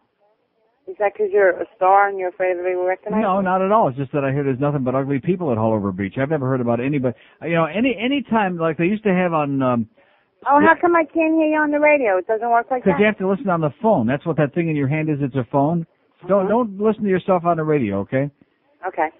They used to have a nude beach up there in West Palm Beach when I worked up there, J&O, years ago. Right. And like the only St. Lucie. no. But anyway, the only people MacArthur Beach it used to be called, and then they closed it down because some old ladies used to stand on the chairs with their binoculars saying how it was disgusting. But at any rate, I never saw anybody attractive on that beach. They were all grotesque. No, like actually, if you go to a nudist colony, they're all gruesome. I did do that. If I want to see years ugly ago. people naked, I just look in the mirror in the morning. No, really, darling, it's a mixed thing. Yeah, a mixed thing. You know, if you go to the left, it's the gays. And again, right. And if you go to the right, it's everything. And you hang out in the middle, you get a little bit of each. Yep, You get but I'll a tell you, hangover. if you come here honestly with the Europeans, Yeah. you got to bring like a buzzer, you know? Bring a what? A buzzer, a buzz clip, because of her hair. Oh, yeah, uh-huh. You know, they happen to be like that. Clips, she said, yeah. So Neil, make me laugh. Okay. 5670560 and 5. See, isn't that sad?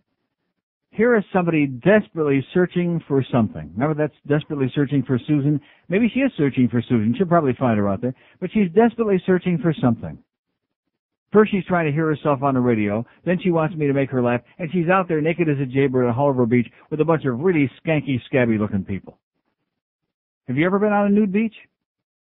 I've been to Holliver, but just... But have you ever just seen anybody passing through. attractive on a nude beach? No. No. Of course not. I got news for you. If they're really hot-looking people naked... see, in Europe now, there are a lot of attractive people at the nude beaches. I've never been to one over there, but, you know, I've seen all kinds of stories and articles about that. Because they go there because they're uninhibited, not because they're people trying to be silly and trying to see how outrageous they can be in this puritanic... that's why people do it. Huh? I mean, why else would anybody want to see those people naked? It's like if the French Canadians came down here to Holliver, God forbid. It's bad enough they're on Hollywood Beach in their Speedos. Can you imagine that? That would be even more disgusting than that video we had of Al Goldstein and Ron Jeremy naked. Seriously, folks, I know it's right in the middle of lunch hour, and I'm a hypocrite because I said before, we don't want to have disgusting things in the middle of meal hours, like lunchtime, dinner time. If you could see this video that Al sent to us, and of course, Al, great guy, but an ego as big as his pupik. And of course, a lot of you have seen Ron Jeremy naked before, which again, we come back to that, but that would be a good way for me to lose weight. You know something? I'm going to start carrying around. Well, let's take a photo. We can get Al to send us a photo out of that video. And I'll just put it in my pocket. And anytime the mood strikes me to start eating, I'll just look at the picture and immediately, no change. No, I'll lose my appetite for hours, maybe for days. God. Why would anybody pay Ron Jeremy, other than the fact he's double-jointed, that must be it. Why would anybody pay him to perform sex acts in a movie? Here's Miami. Hello. Hey, Neil, how are you? It's bad enough seeing Randy West. Yes, sir. Yeah, if I can recall, Jesse the Body Ventura wore pink and feathers. Pink and feathers? Oh, my God. Oh, boy. You never saw him? No, I'm not into the WWF because and it's purple all glasses. fake. It's all a put on, and the little old ladies believe it. That's the sad part. Jesse wore pink and feathers. He has a wife, you know. Yeah, we know. And purple shades. And purple, purple haze. Well, Bajewski, Neil. Okay, whatever. Here's Boca. Hello. How you doing? Okay. So you're saying your place, they don't spend a lot of money, right? What is it? Your company, they don't spend a lot of money? They don't spend any money. Really? Well, what do they pay for that overnight sports pig that's on, do you know? Who's that? The guy that comes on after the live programming?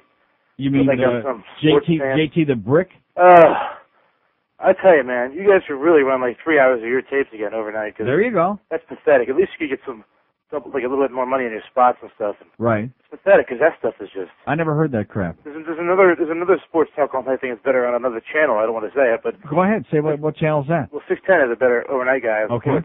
This guy here, the sports pig, is just very opinionated. There's nothing wrong with being opinionated if you know what you're talking about. It is when you don't know what you're talking about. Right. When you love a team so much, you can't get the facts straight. There's nothing worse than a guy doing sports that doesn't know what he's talking about. You know what I'm saying? Oh, guy doesn't know which league you're playing in. I mean, there's nothing worse than that. That's embarrassing is what it is. 5670560. Let's take a poll, okay? Let's blow the sports off and put some entertaining radio on the station. Huh? When's that going to start? No, we got to do this. There are guys working here that need to make a living. Greg has got that big ego. He's very happy now. He's Mr. Sports, walks around with a smile on his face. Oh, there's the sports maven, yeah. Here's a mobile in Miami. Hello. Neil. Yes, sir. Long-time listener, second-time caller. All right. A couple of things. I was a wrestler in high school. Uh-oh. And did you wear pink? No, as a matter of fact, I wore blue. Good. That's a good manly color. It's a high school color. Another thing, Bill Cullen, he was from Pittsburgh, and he had polio. And what he had was one of those heavy metal braces that goes through the... I didn't know Bill Cullen was into heavy metal, yeah? Yeah. He had a brace? A brace, heavy metal brace. On his leg? On his leg. Well, I knew he couldn't walk. He walked with great difficulty, and that's why you never saw him walk on the set. Exactly. That's He why was good, though. Bill Cullen was great. I feel real sorry for the punks that don't remember Bill Cullen. He was a good TV guy. And being from Pittsburgh, a request, how about Bob Prince, a little kiss of goodbye? Yeah, if I can find that damn thing. Is that thing in here, George? I'll look for it, pal. All right, thanks. See ya. Is what in there? Bob Prince. Maybe it's under baseball, huh? No, we don't got nothing under baseball. I know it's in there. I know, but it's under. Come on.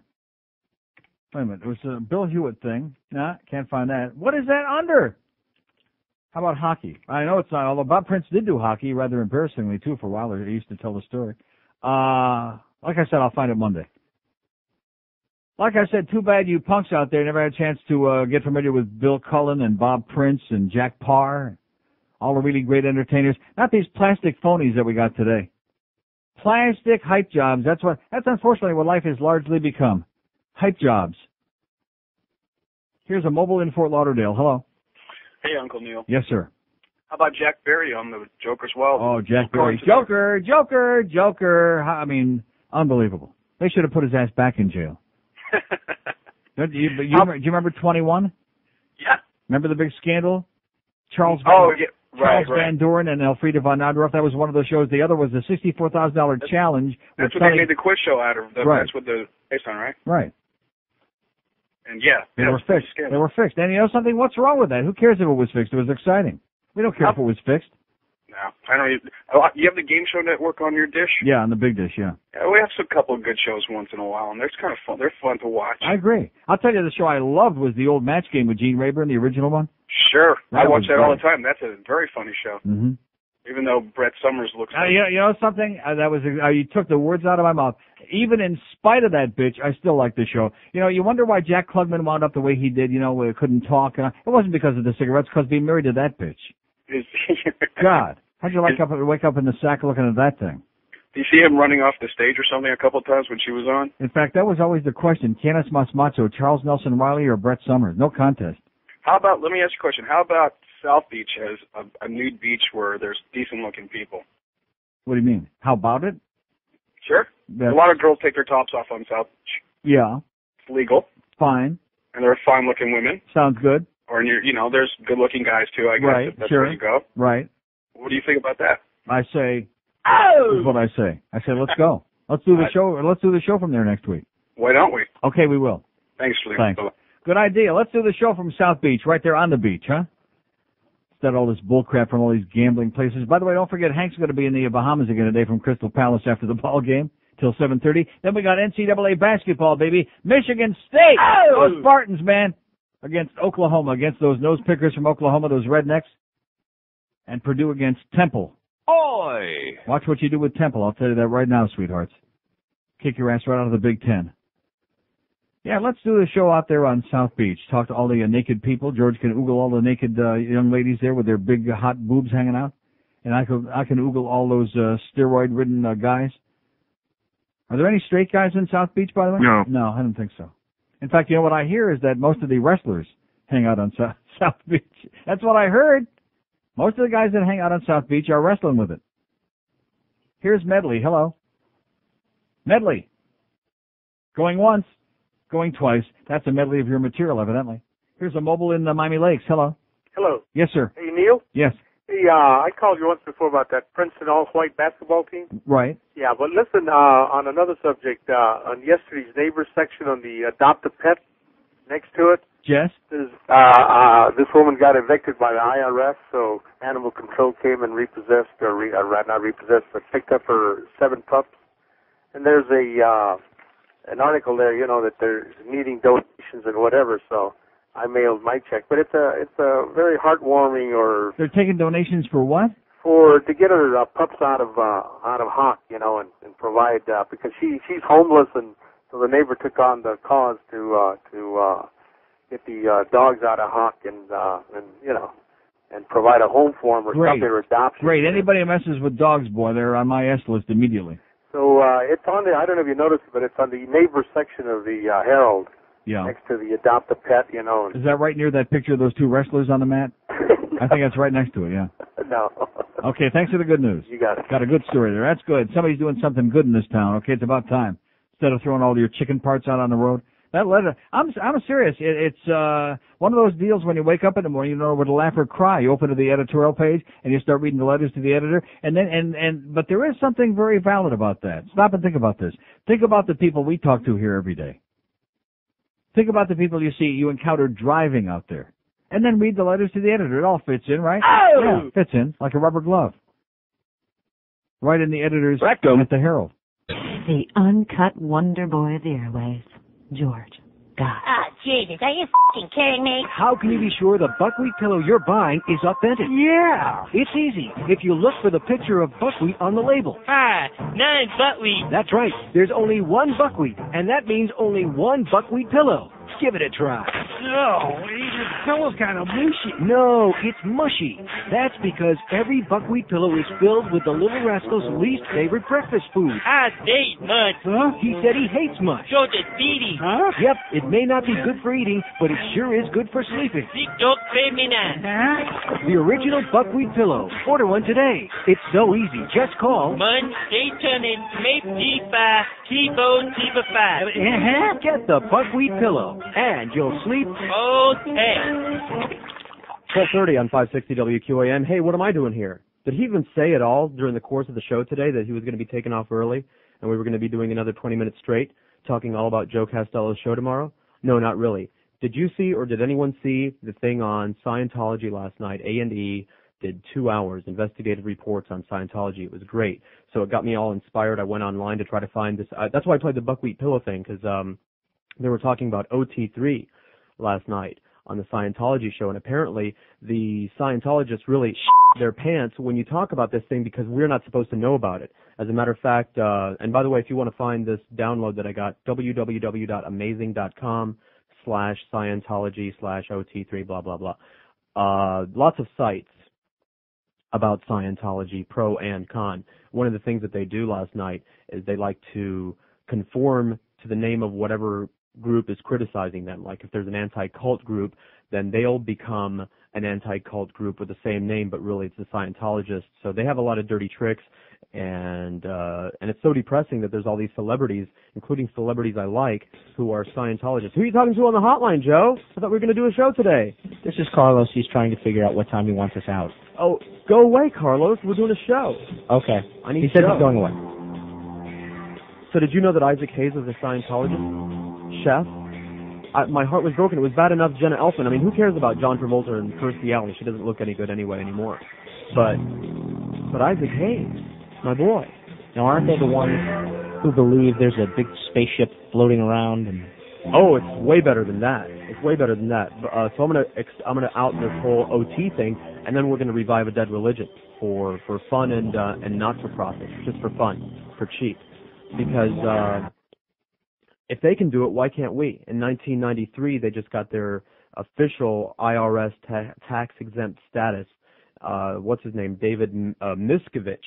They had an interview with him. He's the leader of the church now. Miscavige. I'm sorry, I'm pronouncing it wrong. David Miscavige.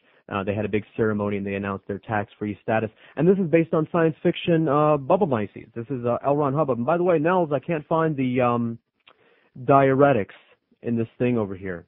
And I know I put it in here. I don't want to say that things might be disappearing out of this thing.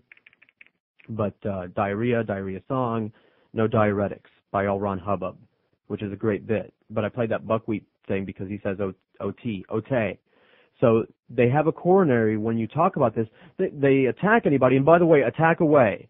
Go get your private investigators out. I'm going to talk about you people.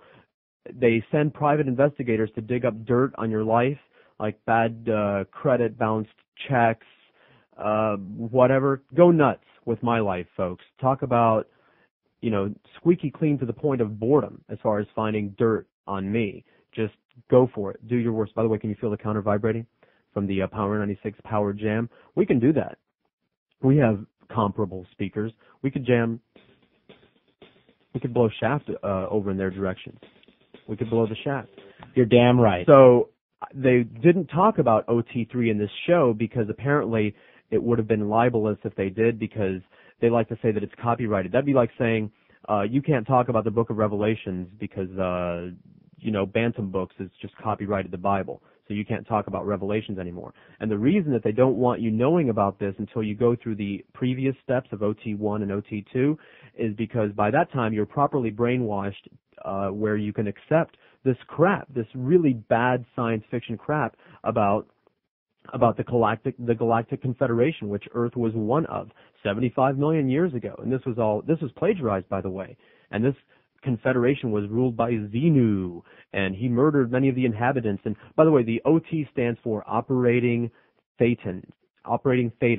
L. Ron Hubbard called the soul a Thetan, or Thetans. We actually have many Thetans, Thetans within us, hundreds of them, as a matter of fact. We have where is it here? A dominant and a recessive. We have like a leader and a sub-leader Satan, and that is what we think we are. That is what we think our personality is. And by the procedures that they go through, which cost a lot of money, by the way, you can actually identify the various Thetans within your body, and then they can do things. So the challenge is out to them. Anybody who has completed OT3, Operating Thetan 3 training, who supposedly you get the ability to become stably exterior, which means you can leave your body, free from overwhelm. That's in quotes. That's what they call it. No one can overwhelm you. Ah! Did I overwhelm you? We can test this. Anyone who's completed OT3 training, we're going to put you in a room and we're going to send 5 big black guys named Ben in there with axe handles to see if they can overwhelm you. And if you come out smiling, I'll join the Scientology church right there. You also have total recall of all of your past lives, because Scientology involves reincarnation, which they ripped off directly from Buddhism. When you become enlightened according to the tenets of Buddhism, that is what you gain. Besides all this understanding, is you get the memory of all of your previous lives, and you no longer have to repeat the cycle of life and death. So it's a mixture of plagiarized crap and bad science fiction. And the only reason they started calling it a religion in the first place is for the tax-exempt status. They just started putting crosses up and wearing collars. They didn't change anything. They didn't change the way they did anything. They didn't start worshiping or anything like that. They didn't start using the Bible. They just said, all right, we're Christian scientists now, because they wanted that tax-exempt status, and they finally got it. So my point is, like, if Joseph Smith can do it with bad science fiction, and these guys, both of them, really bad made-up stuff. So Joseph Smith with the tablets and the glasses, one had a red lens, one had a blue lens. If they can do that with made-up religions, what's stopping us from taking a real existing religion that isn't practiced anymore and reviving it and claiming tax-exempt status? What would stop us from doing that? All right, now you have a party budget, I assume, Joe Castello. Oh, yes. You have a party budget where, food and booze, and probably you have clothes that you spend that you don't wear to work, that you wear out. I've seen some of your party clothes. You're a very snappy dresser. You're a fashion plate. Why? You've got your hat. You've got your, was that a silk jacket or a velvet jacket that one day? The blue one? Or is it satin? It's yeah. like a shark skin. It's a shark skin. Very sharp. Now, all right, if I said to you, hey, Joe Castello, all the money that you spend on partying, food, booze, the club admissions, the clothes, tax write-off, right there. Damn! Would you join that church? Would you join that church? And if I told you that also at the church services, there would be babes drinking, dancing, singing, partying, and sex. Sign me up. I'm ready. At the church service. And your dues, and the Jewish people, they pay dues. They don't pass a plate. You have to pay like a yearly or a monthly. I guess it's negotiable. I guess you can bargain. That's the word I was going to use, bargain. Because they charge the older people more than the younger people. Like that's how they draw you in. It's just like they'll let you in for free or just for token dues. And we can have that too at the church. So here's the idea. Real existing religion. I have to wait for Joe to get off the phone so he can hear this. The Church of Dionysus. Because we were talking before, the guy that called up, and just because the Bible didn't, coexisted with one fact in history, that made it true, right? And I said, well, the guy that discovered the city of Troy did so based on the Odyssey and the Iliad. He just followed those things, so that must make all the Greek myths and legends true. So I thought about that. And, the Church of Dionysus in those days and the actual worship practices are lost in history, which is a good thing because then we get to fill in the blanks with our imagination, with whatever we feel like. If they can make a religion out of bad science fiction, we can certainly fill in the blanks. But basically what I understand about the actual religion is that it involved drinking and dancing and screwing as the worship of their deity, who was the deity of wine and spring and fertility, because that kind of went together for a lot of cultures, not just the Greeks. The whole, because the wine thing was a fertility thing because it was all part of the harvest. They harvested the grapes, they turned it into wine, then they got drunk and they screwed. So what would stop us from doing that? You get donations, you buy a chunk of property, it's all tax exempt, and basically what you'll do is you show up in a toga and you drink and you take communion, which would be, we wouldn't have lousy little crackers. We'd have, good food, meat, leg of pig, things like that. And we could have not just wine, but any alcoholic beverage that comes from something that is a crop, something that is grown in the ground that is a crop. I guess that includes, let me think. Oh yeah, all of them. So we don't, we can drink wine or beer or hard liquor, booze, because it's all made from crops. And so we can practice our religion, but basically it would be a party. It would be an excuse to have a party once or twice a week, and the dues that we pay for the membership of the Church of Dionysus, or COD, as I call it, that's tax deductible. So your party dues, tax deductible, and we could have like a big garden, spacious garden with like the little waterfall and the swimming naked pool, and women who show up with the half toga or the tunic that only covers one breast, they get in for free. What do you think? Because I'm just making this up as I go along. I am so loving this idea. Like L. Ron Hubbard did, and who could tell me that we couldn't do that? Why couldn't we do that? Is there anyone who could say, no, you can't do that? I'm not talking about a made-up religion by some bad pulp science fiction writer, which is what this thing is. I mean, it's bad science fiction, this whole Scientology religion. Did you see this? If you had seen this thing last night, they were holding these like cattle prods, these prong things for their pseudo polygraph thing that they use during their audits to try to achieve clear, and it's got the little needle, and this person who is certified by God knows who, by L. Ron Hubbard knows who, is sitting here holding these cattle prods and the needles going back and forth, and they're asking these questions. They're trying to find out things that they've forgotten in order to go on to the next level. All this made-up hokum. I'm talking about a real religion that once upon a time existed, and, it fell by the wayside. I think it's time to revive it. We have a real Scientologist on the line. I can't wait. Hello, sir. Hello? Yes. Yeah, this is Frank Oliver. Hello, Frank. I'm a former investigations officer for the Church of Scientology. Former investigation. Now, you're the people that would do the fair game thing, the Guardian's office, that kind of thing? Well, the Guardian's office is the organization that existed prior to what exists now, which is the Office of Special Affairs. I left the church in 1992, and yes. I've been actively involved in protests against the church. I protested the church in Los Angeles and Washington, D.C. God bless you. By the way, Scientology Kills website, it's Scientology.kills. Is a really great website. Go ahead. Another good website is www.xenu.net. I'm writing that down. And www.xenu-city.net.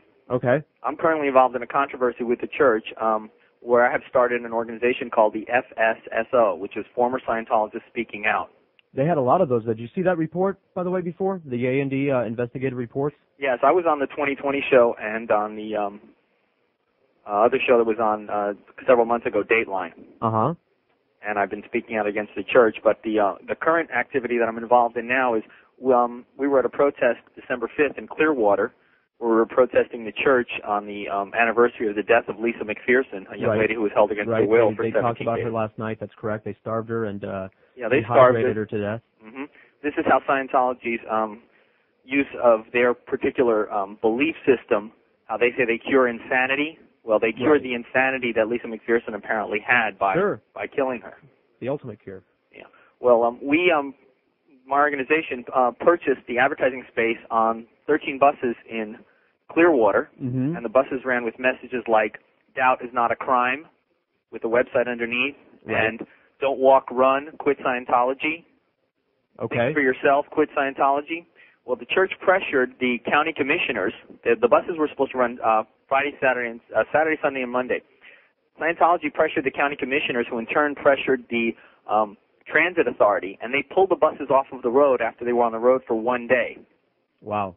Now, we've gone to several transit meetings since then, and they have actually changed, because of the pressure that Scientology put on the transit directors in Pinellas County.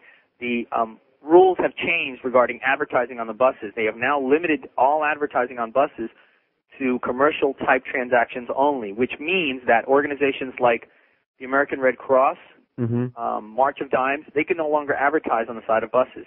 Imagine that. Well, thank you very much for the information, and keep up the good fight. Okay. I don't want to cut you off early, but we only have 6 minutes, and I want to hear from some women who want to join this church. Mobile in Hollywood, hello. George, what's the difference between Jehovah's Witnesses and Scientologists and Quakers? They're all just quacks? Or yes, they're all just quacks. And I don't understand. The difference is subtle, and by the way, you make a good point, because they had this guy on last night, this Alexander Cockburn, or is that pronounced Coburn? I don't know. He's some kind of a religious author, and he was actually defending the Scientologists, saying that, well, you could take any religion and make it sound absurd if you described it, and then he described the communion in the Catholic Church. They don't sound absurd. They are absurd. They're all absurd. Here's a little rule of thumb for you, sir. If they want your money, they're evil. Okay? Right. What about a human religion? Why does it have to be like Seventh-day Woody? Adventist? I think that's Woody. Oh, Jesus Christ, I'm getting slow in my old age. Pompano, hello. I want to hear from women who want to join the COD, the Church of Dionysus, and wear one-breasted show-in togas. Hello, Pompano. Hey, George. Hi.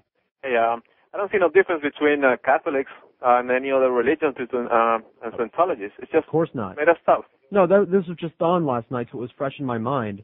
And at least, like, the old religions are kind of grandfathered in. You know, people have been believing this crap for thousands of years. How can somebody believe something that a bad science fiction writer comes up with? I mean, it is so silly. Yeah, just a modern... Not that the Catholic Church isn't any less silly.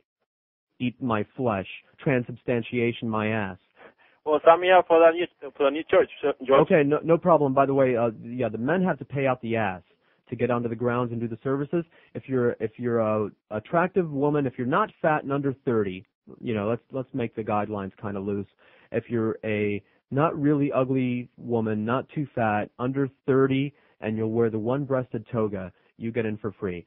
Open line in Dade, open line in Broward, wide open as a matter of fact. 5670560, 305 in Dade, and pound 560 on the mobile one line. Yes, Joe? 124932.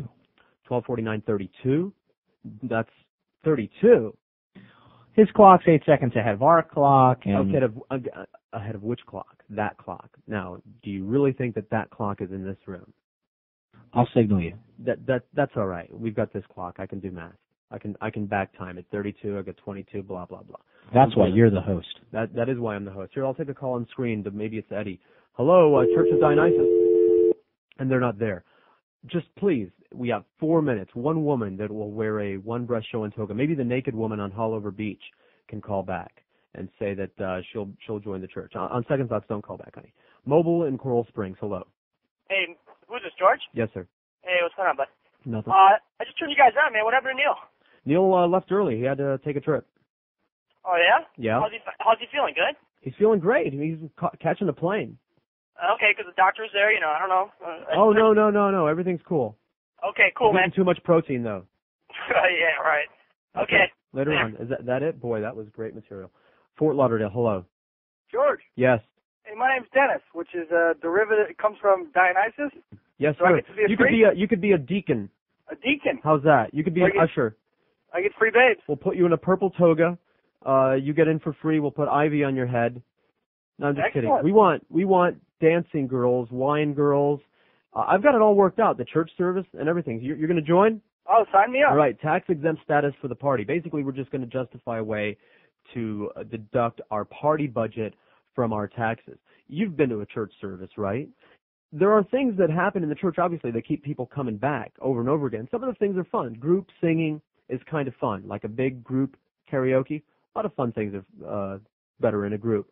The group singing, we can do that. You know, we'll have a band, live band. I've been to churches that had a live band. You have the live band, and, you know, we could sing songs. You know, we'll do Inagata Vita or Stairway to Heaven or something like that. All in every group, you know, we'll pass the lyric sheets out. I think the first order of business, first we'll have communion, and we'll pass around wine and hors d'oeuvres. That's communion. Then we'll do some group singing, and then maybe somebody can get up and speak, but it would be a stand-up comic. So we get entertained that way. We'll have a whole show. The service will be a show. During the course of the show, we will drink and eat. That's communion. And then after the show, we retire to the garden for drinking, dancing, and swimming naked and screwing.